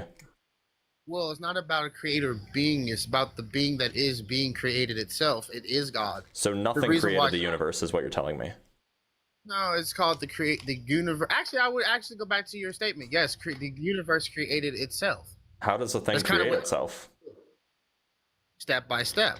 No, I mean, like if it didn't exist at first, how can it then bring itself into existence if it doesn't exist to do that? By building itself. But it didn't exist. It just didn't exist at all. So then how does it do anything if it doesn't exist? So imagine, okay, first you have no mass. You just need light. Okay, what is light? Okay, but light is a thing. No, but light is electricity, right? So it's not let's consider close enough. Light is a thing. It's energy. light is an energy. It's close enough. And so imagine this, it can be turned in, it can be actually, because right now, if we were to take a bunch of light and we were focusing on an ant, like a magnifying glass, we cook a bunch of ants. Right, but my question is, before the universe existed, there was absolutely nothing. And even God didn't exist because God is the universe, right? So how did it create itself if nothing existed? That kind of comes into a point of where it logically, in and of itself, has explained itself. Scientists have actually studied it. It's called evolution. Give me the self-explanation for how nothing can create itself, or how nothing can. If it doesn't exist, how nothing can do something. This is where I got stuck at as an atheist to a point. But then I watched a video on fourth dimension, multi-dimensional and stuff, and started understanding that there's way more outside of what we are. So imagine like how if we look I'm at not talking about what we are. I'm talking about everything. No, exactly. But imagine that everything we experience is like a dot on of a paper. I'm not talking about everything that we experience. I'm talking about everything. The sum total of all physical of all things in reality. Did that have a beginning? Was that created? It had to be. It doesn't. Did it exist? If it was created, and the thing that created it was itself, then what created it? Because nothing. If before it was created, nothing existed. There were no things in reality. How could no things in reality do something? What is doing the doing? A thought. What is having the thought if there's nothing in existence? That's kind of the point. Is something wanted to become more. You said something. More. There were no things. Why does something not have to exist? This is where coming from. So wait, are you saying that something always existed? Okay, this is where I'm coming from. If we logically exist, that means that something had to exist at some point. We're not arguing about the fact that. So do you think that something always existed? No, it's not. You're trying to argue about why does existence exist. That's not the argument. I'm trying to understand how a thing can create itself. We can't explain that. What I'm trying to explain. What I'm trying to poke that's at. The point. You can't. But that's I'm not talking. So then I'm not going to believe in something that doesn't make any sense. You're cutting me off. I am, because you're not making any sense. I am. If you would actually let me speak without cutting me off. Explain. How did nothing create something? We're focusing on something that nobody's going to be able to explain. Because it's not possible. If your worldview requires that there were no things, and then somehow that set of empty no things created some things. I'm trying to tell you what I believe. Okay, so that's not your worldview. Was there ever no things? Sir, I'm trying to tell you my worldview. Were there ever no things? At some point, it had to be. But I can't say no thing. I feel something. I would say something existed.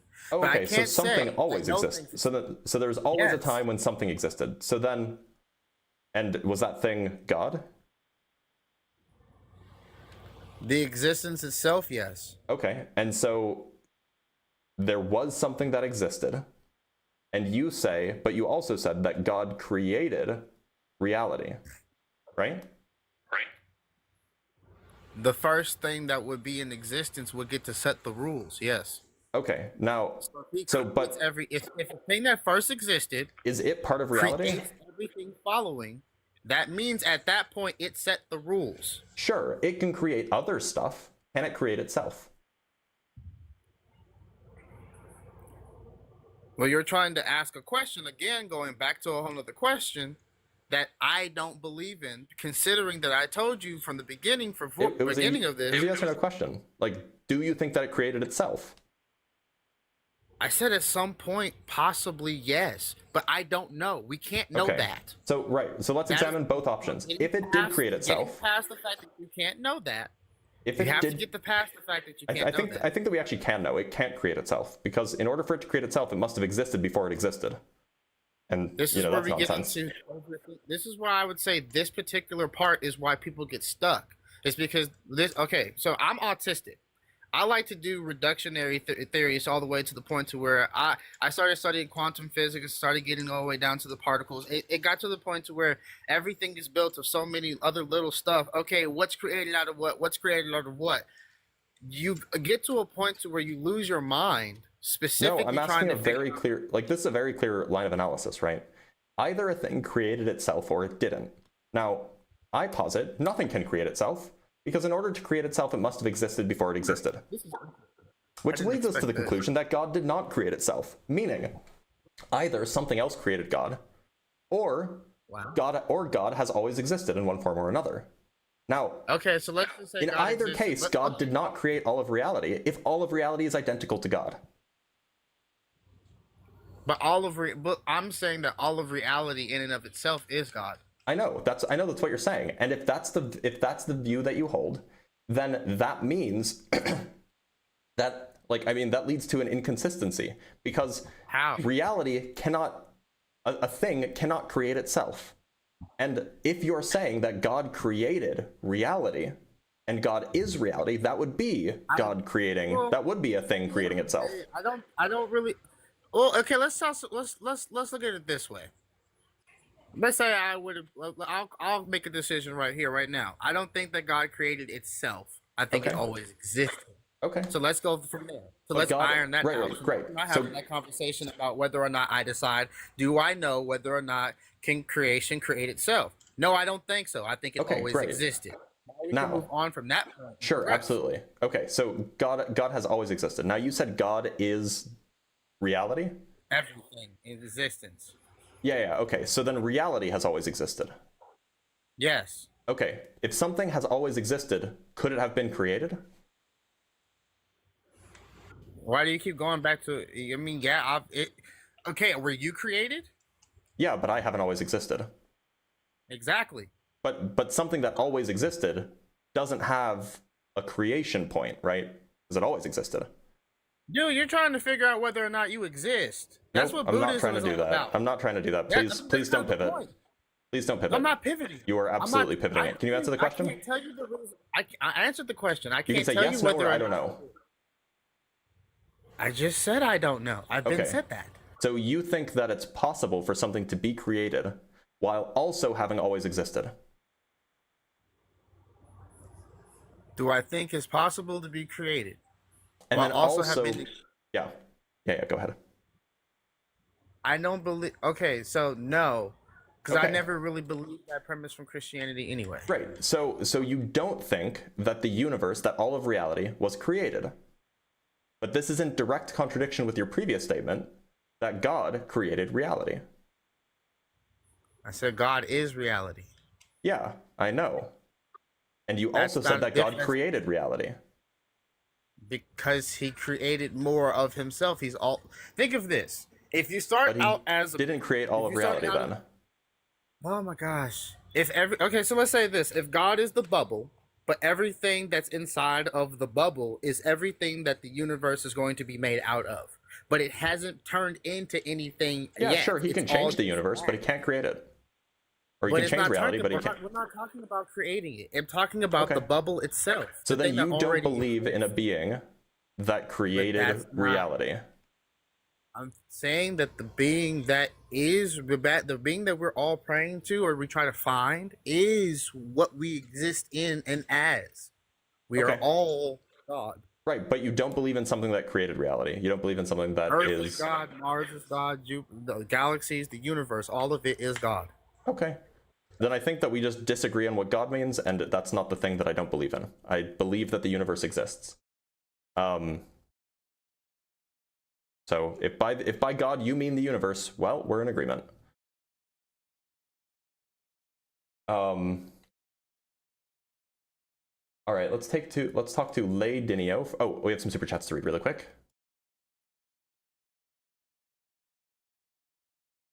From Stephen Riley with the $2, CCC 846 to 848, natural law for missionary discussion. Okay. From Martin Dello with the $2, morality sans God is subjective and meaningless. That's a claim, but we could talk about that. From Marta, I'm going to fail to say that name. From Marta with the 7 Canuck bucks, Hundreds of Eucharistic miracles are signs. What specifically would consider your personal proof? If you got that, would you love God? Love's the point. Well, I don't know if I would love God. It depends on which God it is, but I would definitely believe that it exists if, there was good evidence. And then from the one corrupted with the $5, having issues joining the room, all roads to Azathoth. I would like your take on it, obviously. Look, I'm not going to do the debate the existence of the flying spaghetti monster thing. All right, let's talk to Ladino. Ladino, how's it going?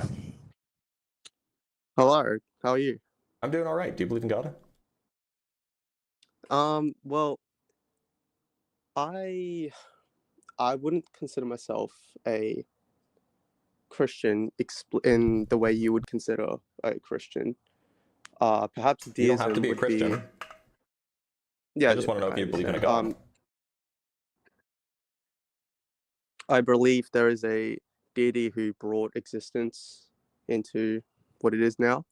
Okay. And there are many arguments that I heard you object to and propose earlier that I thought were problematic, I suppose. Well, now, so why don't you propose an historically, we know argument that that- you think is compelling, and then we can talk about it. Well,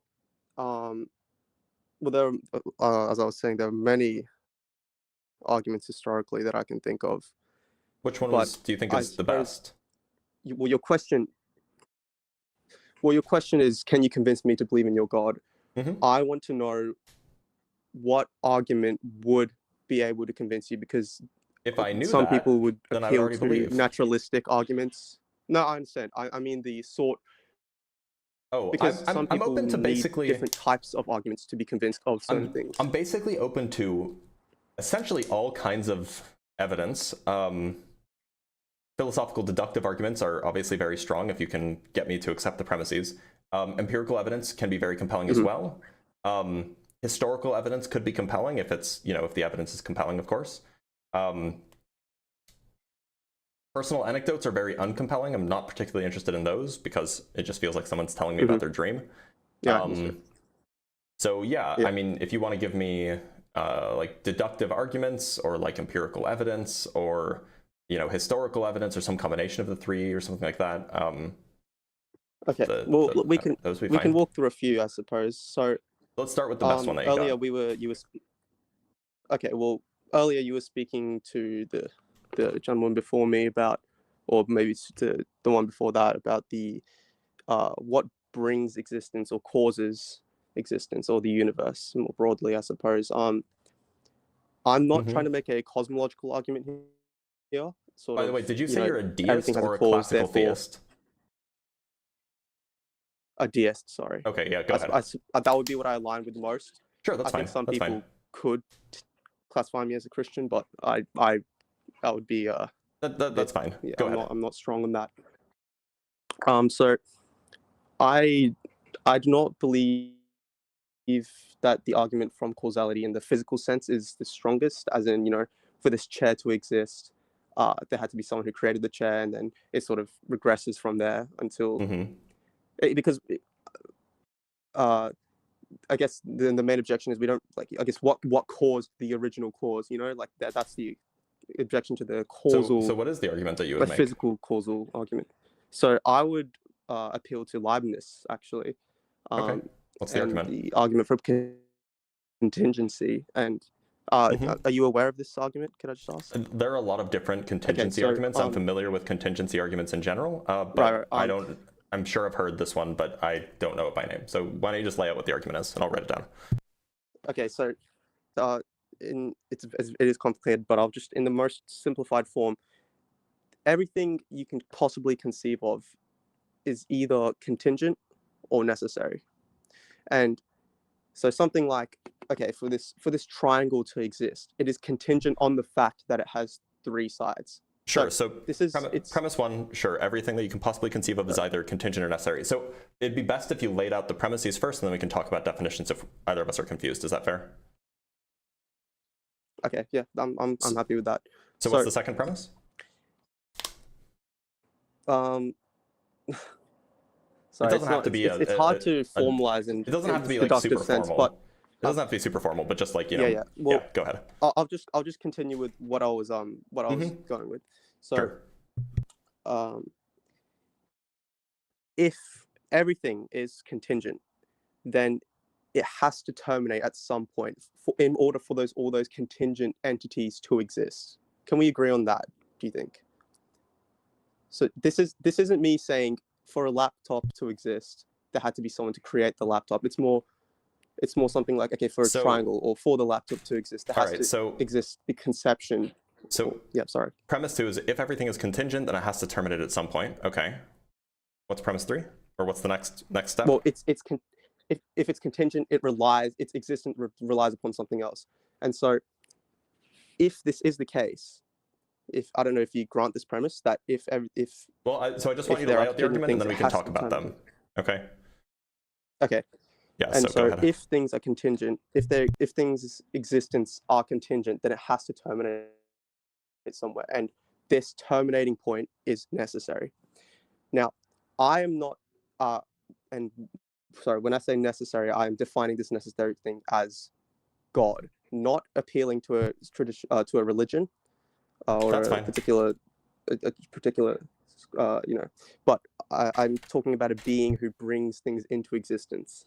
So that's my definition of God in this case. Okay, so your argument is everything that you can possibly conceive of is either contingent or necessary. If something's existence is contingent, then it has to terminate somewhere. You're talking about terminate somewhere, call the termination point God. Fine. So when we're talking about contingency, are we talking about in an explanatory sense, or are we talking about? I think that you said that you didn't want to talk about the physical causation sense, right? So you have some sort of explanation sense between necessity and contingency. Yeah, so this is often what gets conflated, I suppose, with causality and contingency. So with causality, it's sort of like physical things are brought into, they are brought there by another physical thing, and it's sort of goes down this deterministic route of materialistic deterministic. So then, route. what do you mean by contingent? The argument for contingency is the nature of contingent things are, it is sort of like a conceptual thing. So, for example, I gave this example before, but so for a triangle to exist, its nature is contingent on the fact that it has three sides. Or, I guess logic is another. So my understanding of contingency is given some modal scope. Maybe it's logical possibility, or maybe it's physical possibility. Some modal scope. We say something is contingent if it is different in all possible worlds, or if there are possible worlds in which it's different, and we say that it's necessary if the thing is the same in all possible worlds. Is that a fair definition of contingent? I can yeah. So I'm willing to concede. And are you familiar with the PSR, the principle of sufficient reason? Yes. Okay. So is it your claim that given the principle of sufficient reason, it follows that every contingent thing has some sort of explanation for why it's contingent? Is that roughly the argument? Okay, I'm willing to concede that, yes. Okay. Now, given a contingent thing, and it's also your claim that you cannot have infinite contingent dependencies, right? That's correct, yes. Okay, so if we I'm willing to grant that. I think that that's probably fair. Okay. So suppose that we have a contingent thing, right? Suppose there exists such a contingent thing. I don't know. The black hole at the center of the Milky Way. I don't know. That's a thing. Yep. Maybe it's contingent. Suppose that that's contingent. Well, there would be some what we mean by contingent is that there is some other possible world, maybe a logically possible world, where that black hole just doesn't exist. Yes. Right? And so there'd be some explanation as to why it exists in this one, and not explanation as to why there'd be some explanation as to why it exists in this one and not in another one, right? Yes. So, and that explanation will either be contingent or it won't be, right? Yes. And so the claim that you're making is that you can walk back this chain of explanations as far as you want, and that because you can't have an infinite chain of explanations, you must therefore end at something that some thing that is the last explanation. Now, how does it follow yes. that last explanation is itself necessary? because logic is also, well, this is a fair objection, and the I suppose the response to this would be logic itself is necessary. Now, if you are willing to refute that, I'm fine. However, I'm not sure what that means for all your other epistemic frameworks. So there's a sense in which I'm absolutely willing to agree that logic is necessary. But how do you know that Yes. So it is entirely plausible. I mean, at least like in principle, one can conceive of this, where you have a whole bunch of different chains that end at different things. And maybe some of them will end at the laws of logic, and then those things will have a necessary explanation. And other things will end at some other thing that isn't necessary, some other contingent thing. What's preventing that from being the case? Well, because if it ends, sorry, so you're saying some explanations can terminate at different things. Yeah, I'm not sure that follows, because I mean, it's not that it follows, it's that it's conceivable. And if your argument is supposed to be a deductive argument, then you need to make the case that they all terminate at the same thing. Well, sorry, you just claimed that it is conceivable. Could you propose to me something where the explanation does terminate? Yeah, so we have... So you claim that it's conceivable that Yeah, so we have the black hole. You do a whole bunch of explanations, and then you wind up at it is the final explanation is because of a random quantum process, a genuinely random stochastic quantum process. And then there's another thing that is like, why the triangle has 3 sides, and you follow the explanations, you end up, well, that's because of the law of identity, which is necessary. Now, the law of identity, we can say is necessary, and then the quantum stochastic process is not necessary. And that's where the termination ends. So you could just conceivably have 2 different things with 2 different termination points. I don't think that's the case, especially with the quantum example you've given, because you're still framing that claim is still framed propositionally in logic. Like that claim is... Yeah, so I'm not talking about the proposition, I'm talking about the state of affairs. I'm not talking about the proposition, I'm talking about the state of affairs. Right. I prefaced at the start that I'm not speaking solely on physical causality or physical entities. I'm talking about anything conceivable, conceptual causalities, so conceptual contingencies. And so when I preface that and I set that as a presupposition, sure. Allows for any statement you make. So any conceivable statement that you make is contingent on something else, and which in this case would be logic still. Suppose we have the proposition, some stochastic quantum process explains the existence of the black hole. Which law of logic does that require? Well, perhaps not a law of logic. I couldn't tell you straight away. It is probably a composition of a whole lot. But by the mere fact that you're framing the argument, you're assuming the laws of grammar, the laws of right. But to be clear, in order for the principle of sufficient reason to hold, it's not sufficient. It's not that there's a necessary explanation, that you need something in order for something to be the case. You need a sufficient explanation, meaning that there is something which accounts for the way that the thing is. And just supposing that propositions are sensible things to talk about, that's not sufficient for showing that the black hole has to exist. Right, so the principle of sufficient reason is not about necessity. It's not that like, oh, well, you have to invoke the laws of logic. Fine. The principle of sufficient reason is about sufficiency, that you need something that accounts for why it is this way and no other way. But the laws of logic will never get you there, even if you're using the laws of logic to talk about them. There's something more that is unexplained in this case, that doesn't have an explanation.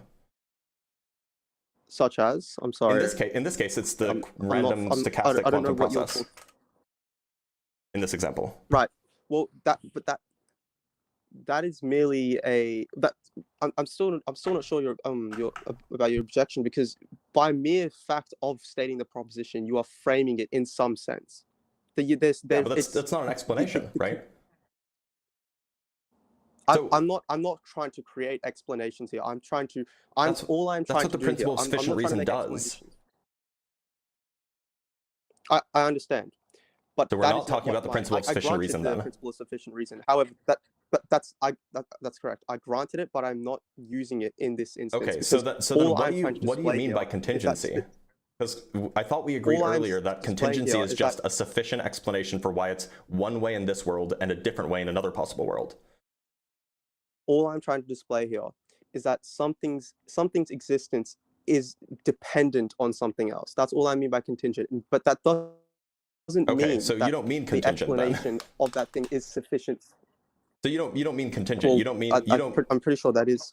So contingent, as far as I understand it, contingent means that there is a difference between in one possible world, a thing or a proposition or a relationship or whatever is one way, and in a different possible world, it's a different way. That's what makes something contingent. That is one way to interpret it. So what do you mean by contingent, if not that? Specifically, the way it is presented in modal logic. However, I'm using I suppose a broader definition here that if something's contingent, its existence is dependent on something else. That could be, and when I say something else, I'm not just limiting to physical. I understand. Yeah, so it could be literally anything. So you mean it depends on it? So that's correct. So what is the thing that? Oh, okay. So then, but you are happy to grant that there might be some things which have no sufficient explanation.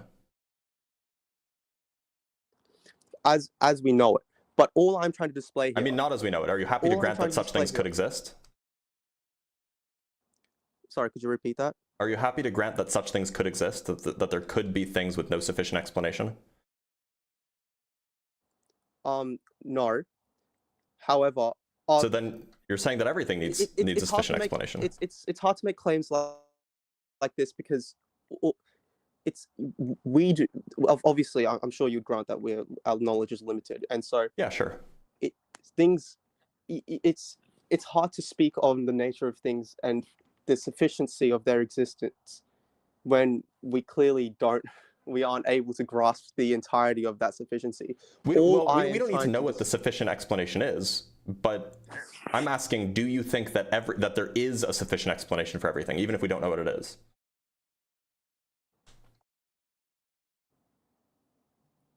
Yes. Okay. So that I mean, like, it seems like that requires justification. So like there is a state of affairs, and I'm not talking propositionally now, I'm just talking in terms of state of affairs. There's a state of affairs that perhaps is a certain way, and it is your view. About physical states of affairs. I'm not talking about not even physical state of affairs, just a state of affairs in some sense. Maybe it's a state of affairs in the realm of the abstract, and so in that sense, the state of affairs might be that XYZ proposition exists. That would be part of the state of affairs, or it might just be a physical state of affairs, like there is like a basketball is there, not propositionally, just a state of affairs.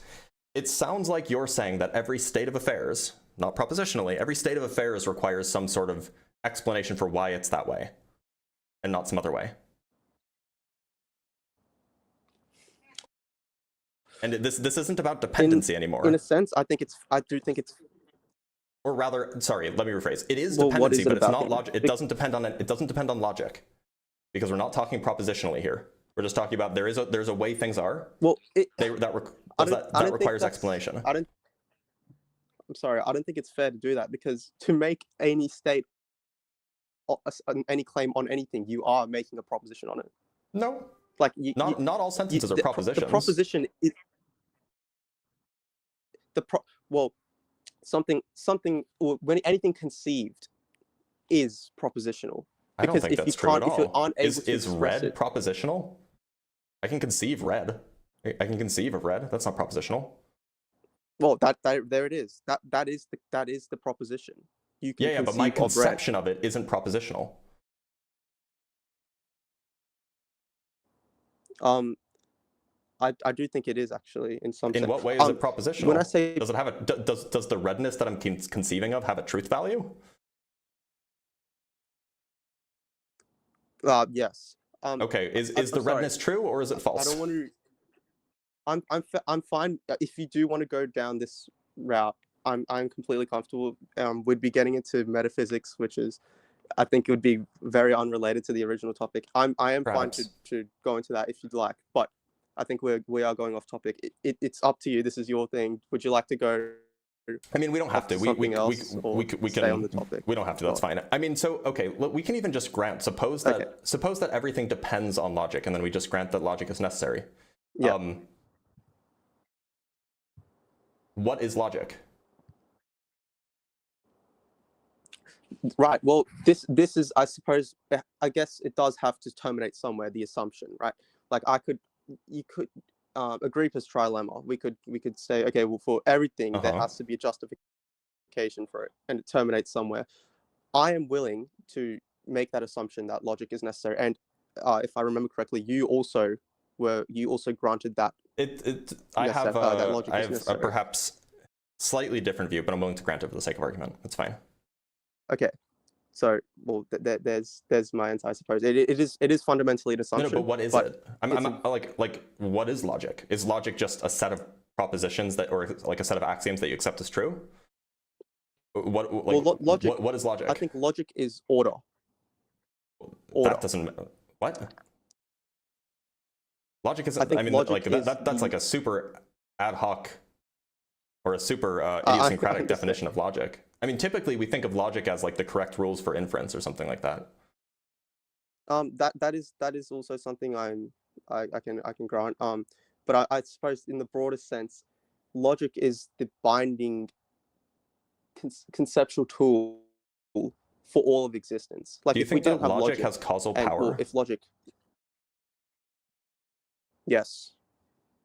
Can you give me an example of a proposition with causal power? Well, I suppose that I should rephrase. The existence of logic causes the existence of all other propositions. Okay, question. In that relationship. All other propositions are. That relationship, the existence of logic, causes all other propositions. Well, all propositions, all propositions, or anything conceived is dependent on the existence of logic. Okay, is that proposition that logic exists? Is that proposition itself dependent on logic? Yes, and this is why I said it is fundamentally an assumption, but it is also an assumption that you are willing to grant, and that I'm willing to. So to be clear, the thing I'm willing to grant is not that. I'm willing to grant that the law of identity is necessary and that the law of non-contradiction is necessary. Yeah. But that's different from the claim that you've made. I'm not willing to grant that. Well, it's a logical extension. So no, it's not. If we start that doesn't from that follow point, at all. If we start from those axioms. Which axioms? The law of identity and the law of non-contradiction? Well, all the laws of the law of identity, law of excluded middle, the axiomatic laws that are in formal logic. I'm not willing to grant the law of the excluded middle, by the way. Oh, you're not. Oh, no. I suppose if you're, am I correct to say that you're a physicist? Would you rebut with quantum? No, this has nothing to do with quantum mechanics. I just think that like there are ways that you can make sense of logic without a law of excluded middle. Okay. And so like it just doesn't seem necessary. Like you can do mathematics without it, right? Okay. So my point was that really any conception or any statement made on anything is reliant on the presumption of these axioms. Like that's all I'm saying. Be the case. What I should have rephrased rather than saying they cause. I should have rephrased rather than saying reliant on the law of identity. Of logic cause other propositions. Actually, that's not even true. Yes, right. It's just not the case that you can't have propositions without either of those axioms, right? And those propositions can have truth values, right? It's just not the case that you need the law of identity. It's just not the case that you need the law of non-contradiction to have propositions with truth values. I'm not sure I agree with that. I'm not sure I agree with that. Like, okay. Suppose there's a proposition where I say that I don't know, I exist. Where deep within that law of the deep within that proposition, where am I invoking the law of identity? Where am I invoking the law of non-contradiction? Well, when you make those claims, I and exist, you are, by extension of the law of identity, claiming that whatever it is you're saying that is I. The law of identity is not just that. The law of identity is not just that identities that like things exist, right? That's not what the law of identity is. The law of identity is a proposition that says that A implies A, right? That's correct. So when you're making the statement, I exist, you're also affirming the law of identity by extension, because how am I affirming the law of identity? If it weren't the case that you weren't affirming that, if it weren't the case that you weren't affirming that law, then when you say I exist, that proposition could fall into absolute chaos, because those two I mean, maybe, words but that doesn't mean that the proposition can't have a truth value. I mean, we could say more broadly, suppose that we say A implies B. That proposition could be true or false, and whether it's true or false has no bearing. Well, or the law of identity and the law of non-contradiction have no bearing on the proposition being true or false. That I'm also actually willing to concede that, but it's still, you still have to, that's still not how we operate in. I agree, it's not how we operate, but it's not like, but it's not a dependency relation. There is no dependency on a proposition. I mean, there can be a dependency on the proposition's truth value if it's derivable from one of the laws, but there isn't a dependency there for like just in general. Well, when you make the claim I exist, when those independent words exist and I, they have to be referring to the thing that which you are referring to, correct? Like when you say exist means exist. That is what the law of identity. The law of identity is not a thing means itself. It means a thing implies itself. Right. No, I'm sorry. I don't think that's what it is. So it sounds like you're saying the law of identity is required for language, and I don't think that's true at all. I do think it is actually, because it's not. I mean, like, purely mathematically, it's just not the case. Purely mathematically, it's just not the case that you need the law of identity to do propositional logic, right? You often will use it, but like, there's no issue with it, right? I think there might be a misunderstanding. The law of identity isn't an inference. It's a state. It's a fundamental, the most fundamental law in logic to say that something is itself. It's not an inference. It's not saying A infers A. It's saying A is A. Because without that law, then you so even better. You're right. It's not an inference. Although it does imply that inference. You're right. A equals A, but that says that's not invoked anywhere. If there's a proposition, it can be true or false without needing to invoke that. I'm not speaking on the truth claims of the proposition right now. But then the proposition isn't required at all. Or then the law of identity isn't required. Let's go back to your statement, I exist. The law of identity needs to be true. And you have, well, not true, I should say, it needs to be presumed in order for you to make that statement. Because when you say exist, it has to mean exist. That's what the law of identity is. The law of identity is not that words have meanings. And to be clear, it's not that, no, I don't need to demand that exist means exist. I just need to demand that exist means something else, right?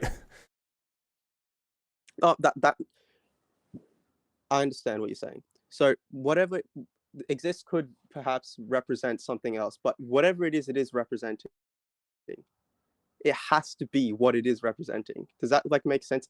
All it is the law of identity is trying to say that whatever you're saying is what you're saying. And that it is the most fundamental law in logic, because if you don't accept that axiom, I could say I exist. So to be clear, I'm willing to grant that it's necessary. I'm not willing to grant that all other propositions depend on it, and that's something that you haven't demonstrated, right? Well,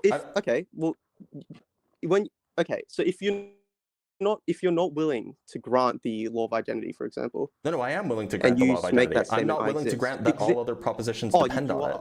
Yeah, I'm willing to grant the law of identity. I'm not willing to grant that all other propositions depend on it. Okay, so if you make any proposition, the content of that proposition depends on something like perhaps language. So if I make a statement in a proposition like the cat is black. Propositions as an abstract things don't require language, right? Propositions are just abstract objects with a truth value. right? Okay, I can put it in another way then. So perhaps P equals, for P to exist, there must be Q. Is that something more to your liking? We could just say perhaps? a proposition P. Suppose you have a proposition P. Where do we go? Okay, that just P either P? has, and by virtue of it being a proposition, we define this to be as something with a truth value. Right? Okay. Now, where is the law of identity present in P? Well, whatever P is representing must be P. That is the law of identity. Okay, but that doesn't have anything to do with whether that doesn't. That's irrelevant. Because it's not relevant. P is symbolic. Because here's the thing: P is just an abstract thing. if you don't grant that axiom, P could literally mean quite literally anything, and then the truth claim, the truth value of that P, it doesn't just become true or false. It becomes non-existent because there is no axiom to fall on. There's no law of identity to fall on. Wait, what do you mean the proposition becomes non-existent? How does the proposition become non-existent? If P, well, sorry. We have a proposition. So let's say that you and I have direct access to the abstract world. We don't, but let's suppose that we do. We have direct access, and we're like, it's P. And then, so P's there. It's existing. It's just doing its thing. It's just being P. Where is the law? Like it's either true or false. Maybe it's in the. Because for you to affirm. But it just is. It's just being a proposition. It just is a proposition. For that P to exist, it has to be P. That is. Well, that's a state of affairs. That's not a propositional statement, right? Well, that is the there's law a state of identity. affairs where there's P over there. There's no propositional statement there. Yes, but we could talk about the proposition that P. That thing is P, in which case then you might require the law of identity. But that's not what I'm doing. I'm just talking about there is just a proposition Let's P. say P. Yep, the proposition P. Yep. Now P could, and you're willing to accept that, well, I mean, you'd have to. P represents something, correct? Doesn't have to. It can be an abstract proposition. That is what the that's the function of it. The P represents a proposition. It could also represent an empty proposition. That's like a thing, and it's very weird. But they're like, generalizations of classical logic where they're just like empty terms. Yes. And so suppose it's one of those things. Knowing that, P would have to in this case represents the absence or represents something, correct? Well, no. In this case, it represents nothing. You could imagine that it represents nothing. Oh yes, you could imagine that it represents nothing. But in that case, the law of identity still holds because it represents nothing. And no, the law of identity is for all things. The law of identity is something like for all things in the universe of discourse, the thing is itself. But if P references, sorry. I said that's correct. Yeah. Like if P references no thing in the universe of discourse, then no, the law of identity is not relevant to it because the law of identity is for all things in the universe of discourse. You could. I would say by extension that nothing is something in some. Well, that's a direct contradiction. Nothing, it's still representing. I don't think it is because if you're saying that something which does not represent anything in the universe of discourse actually represents something in the universe of discourse, that's a direct contradiction. It's the same as saying it's the same as saying negation of P. So let's say the P is this exists, and then I just put not P on it. Not P still equals not P. That's still the same. You could derive that from the law of identity. You could derive some statements from this proposition. But the proposition being true or false the proposition existing and being true or false has absolutely nothing to do with the law of identity. Well, you can't affirm. You can't even make the statement P or observe. Yeah, sure you can. P you can't observe propositions in general, but you can just say that you can just. Yeah, sure you can. There's what's stopping you from doing it? Suppose P exists where P refers to nothing. You have to affirm its existence in itself through the law of identity. Where? I just did it. Suppose P exists where P has empty content. Okay, now what? Where's the law of identity? it has no, that is its identity. It has no context. You can derive that P is equal to P in that case, but that doesn't mean that doesn't mean that you've used the law of identity to construct P. That is something that you have that is something you have to grant. And No, you don't. That is how all that is. Yes, it is. I mean, you literally don't. I didn't do it. Suppose there exists P that refers to nothing. There. I didn't have to use the law of identity anywhere. And I've constructed this abstract you object. Understand that P, but you understand that P doesn't equal Q. You can maybe derive that. That's some derived proposition that you could come... You understand that... No, but look, that's irrelevant to whether or not the proposition P depends on the law of identity. You can't make... how can you make and affirm the existence or anything on P if you don't know that it's P? Maybe you can't learn anything about it. Maybe you can't derive any theorems from it. But that doesn't mean that the proposition itself depends on the law of identity. Okay. I think there's I'm not understanding what you're saying, or so maybe vice versa. But P, you can't make an affirmation on the existence of anything or state anything such as P without knowing that it is P. It can still be a proposition, though. It can still be a proposition. Propositions have truth values.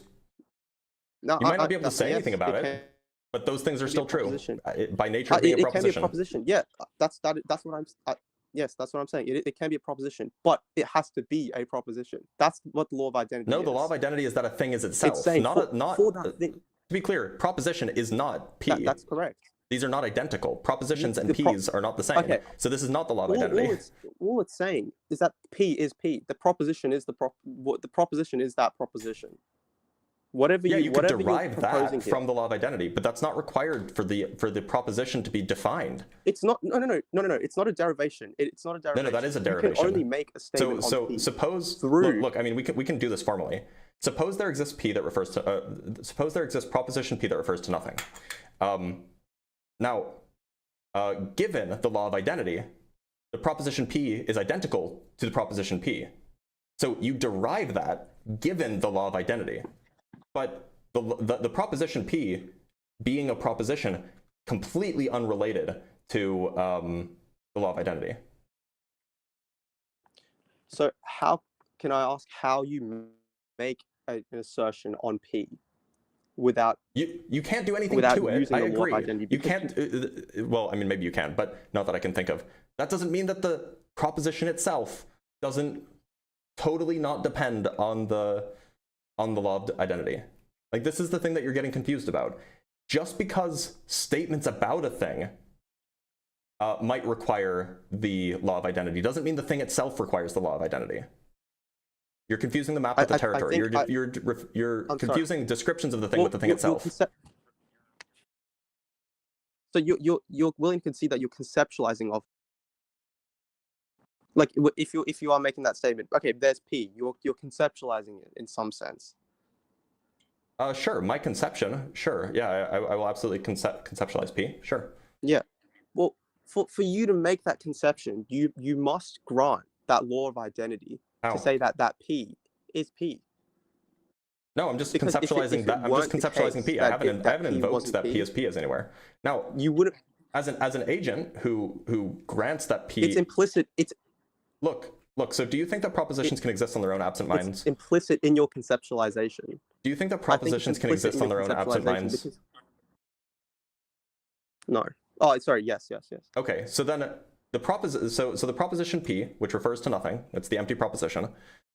Whether or not anybody's conceptualizing of it, it can still exist, right? It can still just be there in the abstract realm of propositions. Oh, sorry. Were you saying your conception or anyone's conception? I'm asking, can propositions exist independent of any mind?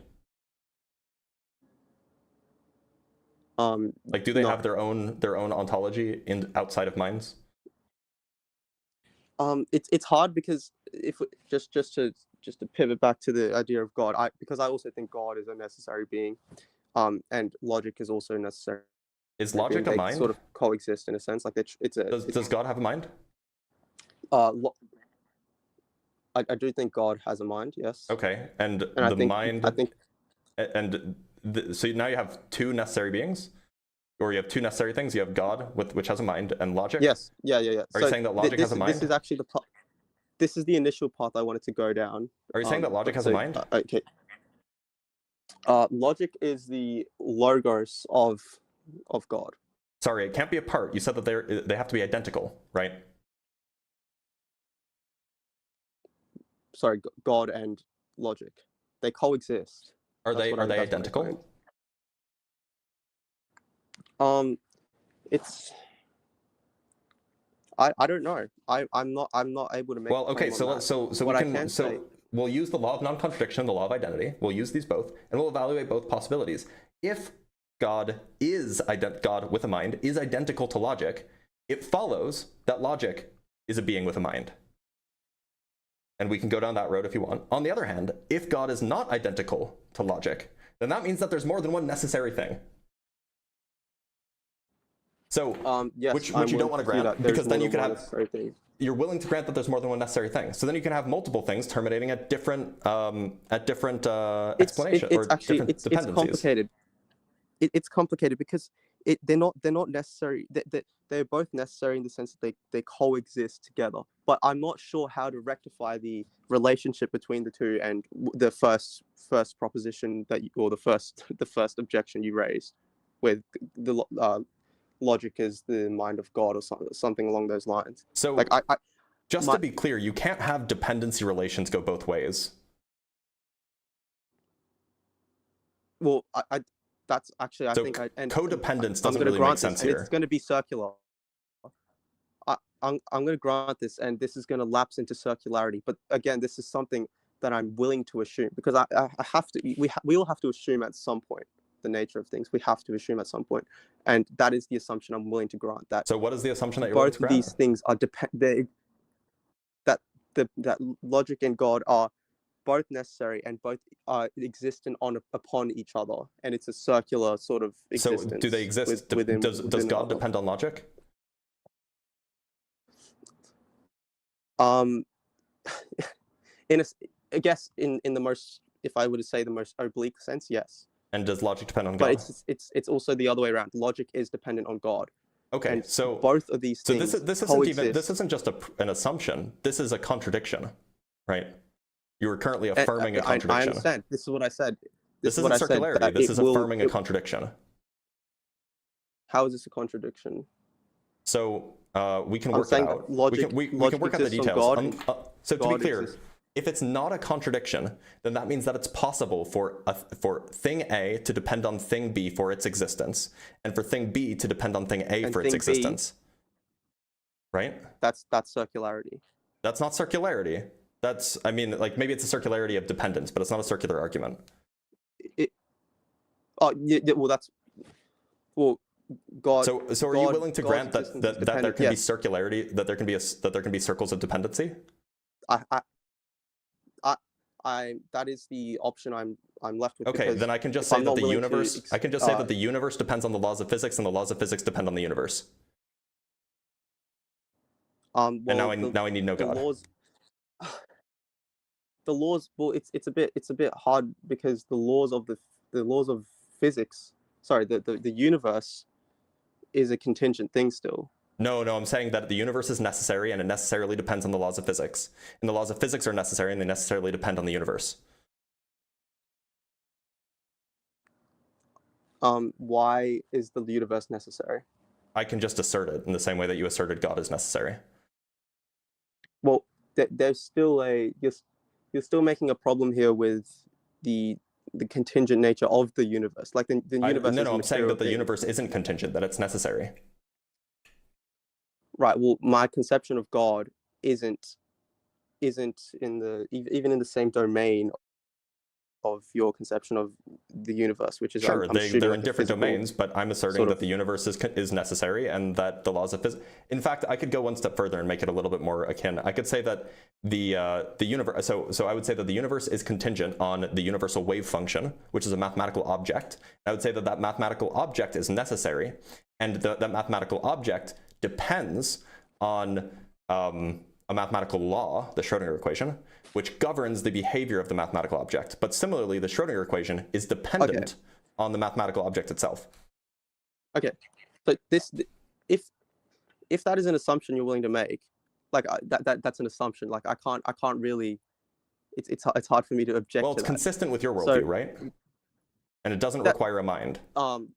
Logically, yes, but what I'm trying to point out is that, like, okay, if we honestly, right, you can clearly see that, like you said, they're not even the same domain.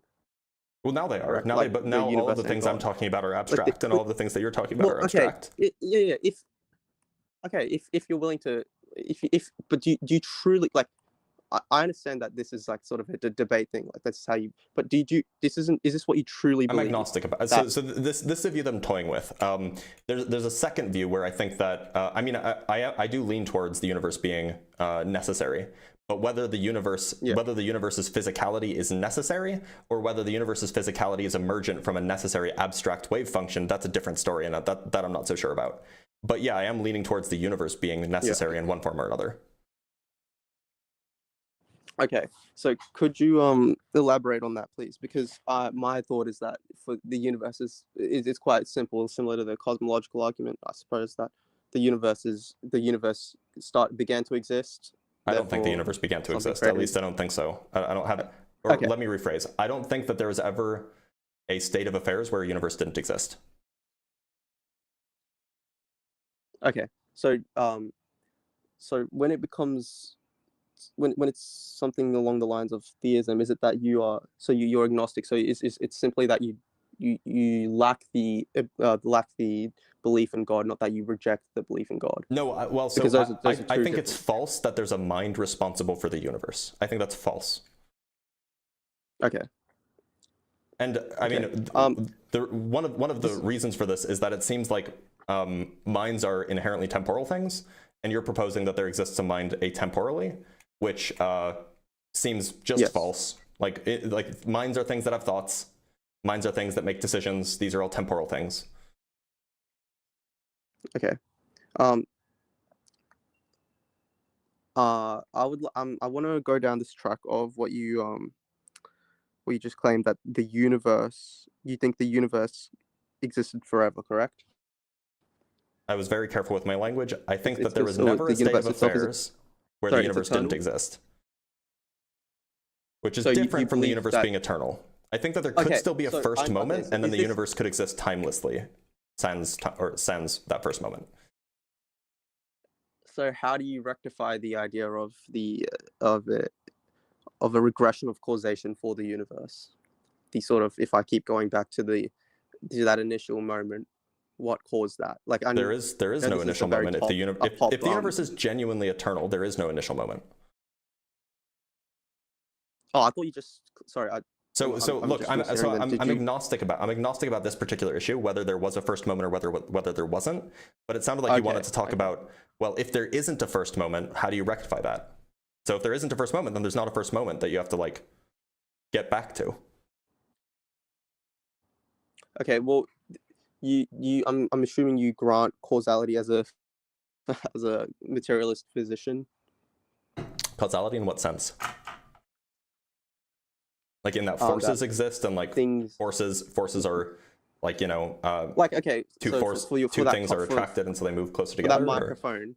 Yep. That microphone, for that microphone to be there, had to be put there by something else, and then that thing and you can just keep regressing, I suppose.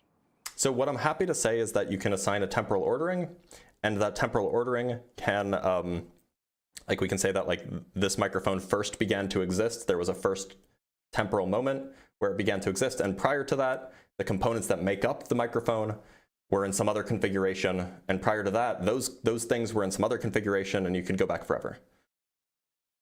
Okay. Oh, forever. Or at least until the first moment is, if there is a first moment. But you're agnostic about that first moment. I'm agnostic about whether. So maybe it can go back forever. Maybe there's just a story that you can explain that goes back forever, or maybe there's not, and there's actually a first moment, and then prior to that, in some rough way, prior to that, there's some timeless state of affairs. So if it were the case that it went back infinitely, how would we get to the present moment? From when? Well, well, this is what I'm saying. If it were the case that if it went back infinitely, this sort of our universe,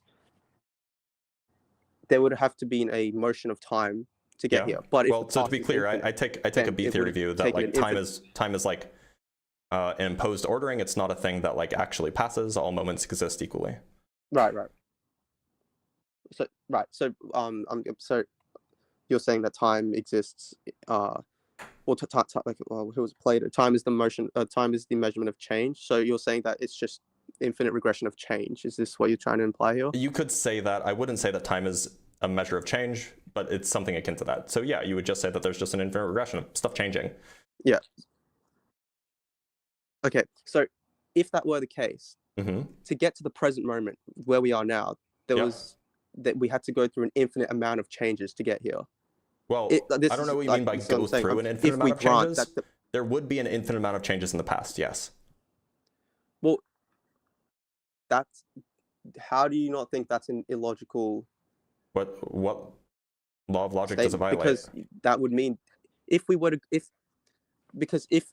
case that we had to go to, or the universe had to go through an infinite amount of changes, it would still be going through that infinite amount of changes. So to be clear, it doesn't have to go through an infinite amount of changes to get to here, because there was no beginning. Granting. No, I know.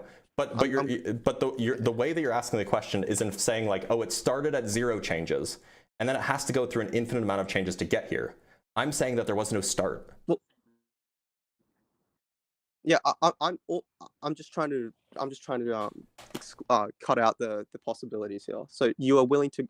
No, I know. Even granting that the universe is eternal, the question is ill-posed, because if it's the case that the universe is eternal, that there's no first moment, then there's no moment in time where there was ever 0 changes, and then you have to get to infinity changes. So if there is infinite changes, how can we get to the present? That's really what I'm trying to ask here.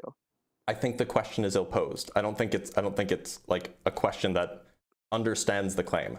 Like, look, so do you have an issue with the universe being infinitely large? Yes, because that would imply that there was an infinite amount of time to get that large, in a sense. No, not necessarily. This idea of constantly expanding, is that what you're inferring? No. Suppose that the universe had a beginning. It's just it started out infinitely large, and then that infinitely large region got bigger. Do you have an issue with that? Oh, right. Oh, that's interesting. I actually haven't heard of that before. What that's actually like the standard cosmology, by the way. That's like standard cosmology. It's been that way since like the 80s, or since even before the 80s, since like the 70s. It's like standard cosmology. The universe had a beginning. It was infinitely large. It's been infinitely large. Okay. I think I do have a problem with that. Yes. Okay. Do you have a problem with numbers? Like numbers existing? That's an interesting one as well. I think I'm skeptical. I don't know much, and I'm not very numerate. I do think it's a powerful tool. I don't have a problem per se to say like I'm not anti-number. Oh, sorry, I can't hear you. One sec. My headphones. Oh, I can hear you again. Yeah, I'm not anti-number. Okay, so let's say that I'm not very well versed in. Okay, so let's say that like there's a number line in front of me, has all of the numbers. To the left, goes on to negative infinity. To the right, goes on to positive infinity. And let's say that I'm standing on 5, or it's not in front of me. Let's say I'm on the number line. I'm standing on 5. Did I have to be on 5? Did I have to like? Is it impossible for me to for 5 to exist? Is it impossible for like the number 5 to exist because there's an infinite amount of numbers before it? Well, it's a bit. I understand the argument you're trying to make, but I don't think it's completely analogous. It's not. It might be a bit of a conflation because, to be clear, you earlier granted that under the definition of time that I'm using, the B theory of time, it is literally identical. Because under the B theory of time, the time dimension is just the real numbers. is described by the real numbers, I should say. But you also believe that the present is brought here. Oh, I shouldn't say brought. The present here and the material state of the world currently happened after the past material states. So you can impose an ordering, but they exist equally. Oh yes. So this is sorry. Is it called Einstein's time box theory? That's not the formal name. It's called the B theory of time, or eternalism, if you wish. Okay. But yes, it is the it's like this box idea. Eternalism. Yeah. Okay. I'm familiar with eternalism. So this is the proposition that every moment in time is just as real as another. It's just that the way we see time is relative to at what point we are in this. Yep. Yeah. Okay. So,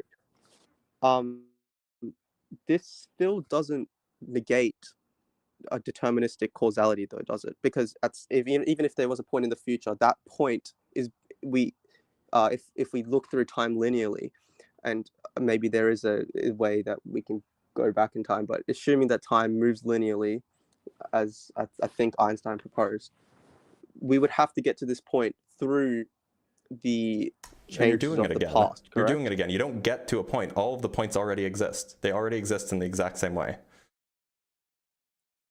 Time doesn't move in this way of understanding the universe. I understand. I understand, but that point is caused by the past points, even though they all exist. No, they're not. They're not. It's not like that. It's just an incorrect view. There's no causal. I mean, like, you can say that there's like some sort of physical causal relationship for the state of affairs at one point in time, to the state of affairs at some prior point of time, or to the state of affairs at some future point in time. That is what I'm trying to say. But that moment of time being there is completely unrelated to the prior moment of time being there. They all exist. How could it be completely? Because they're just not dependent on each other. I'm willing to grant that they all. No, I understand that they all exist, but so something like the motion of time. No, there is no motion of time. That's the point. There is no motion. There are no tenses in the B theory of time. So it's either. So your idea is that if it started, it wasn't you can't make a claim on the start of the universe, because our understanding of the start of start in general is predicated on how we interact with the world, like through this linear sort of motion. But we can't make a claim. No. What I'm saying is look, you take the real number line.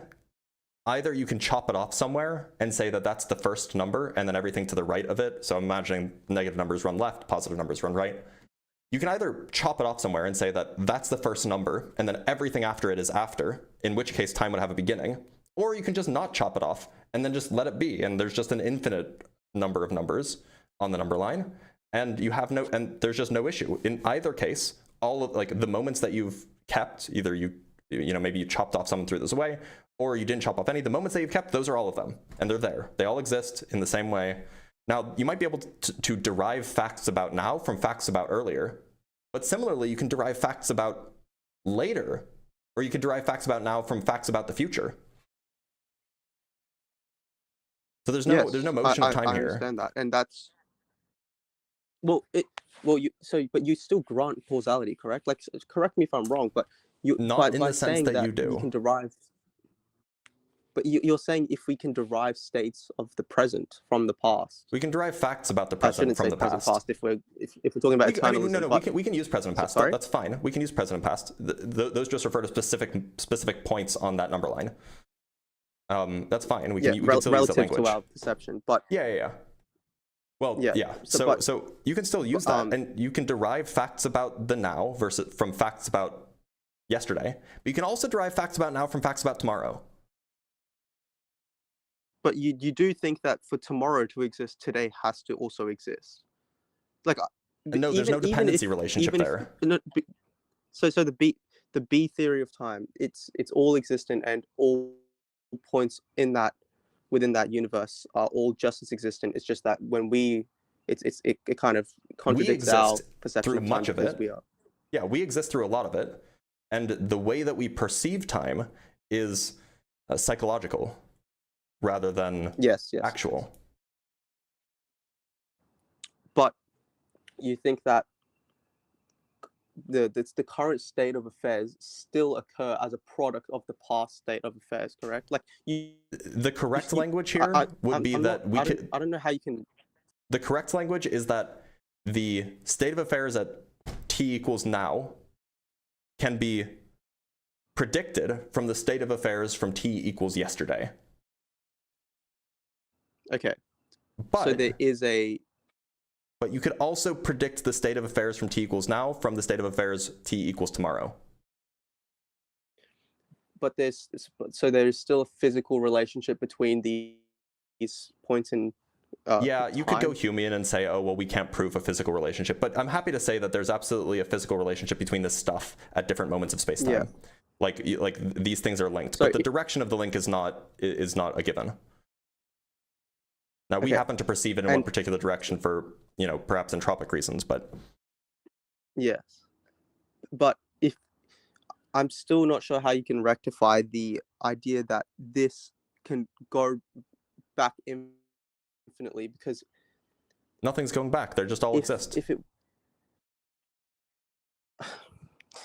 So is it, if I'm correct, is Einstein proposing that the past, it's impossible to move back in time because of this? No, not necessarily. No, you could potentially move back in time.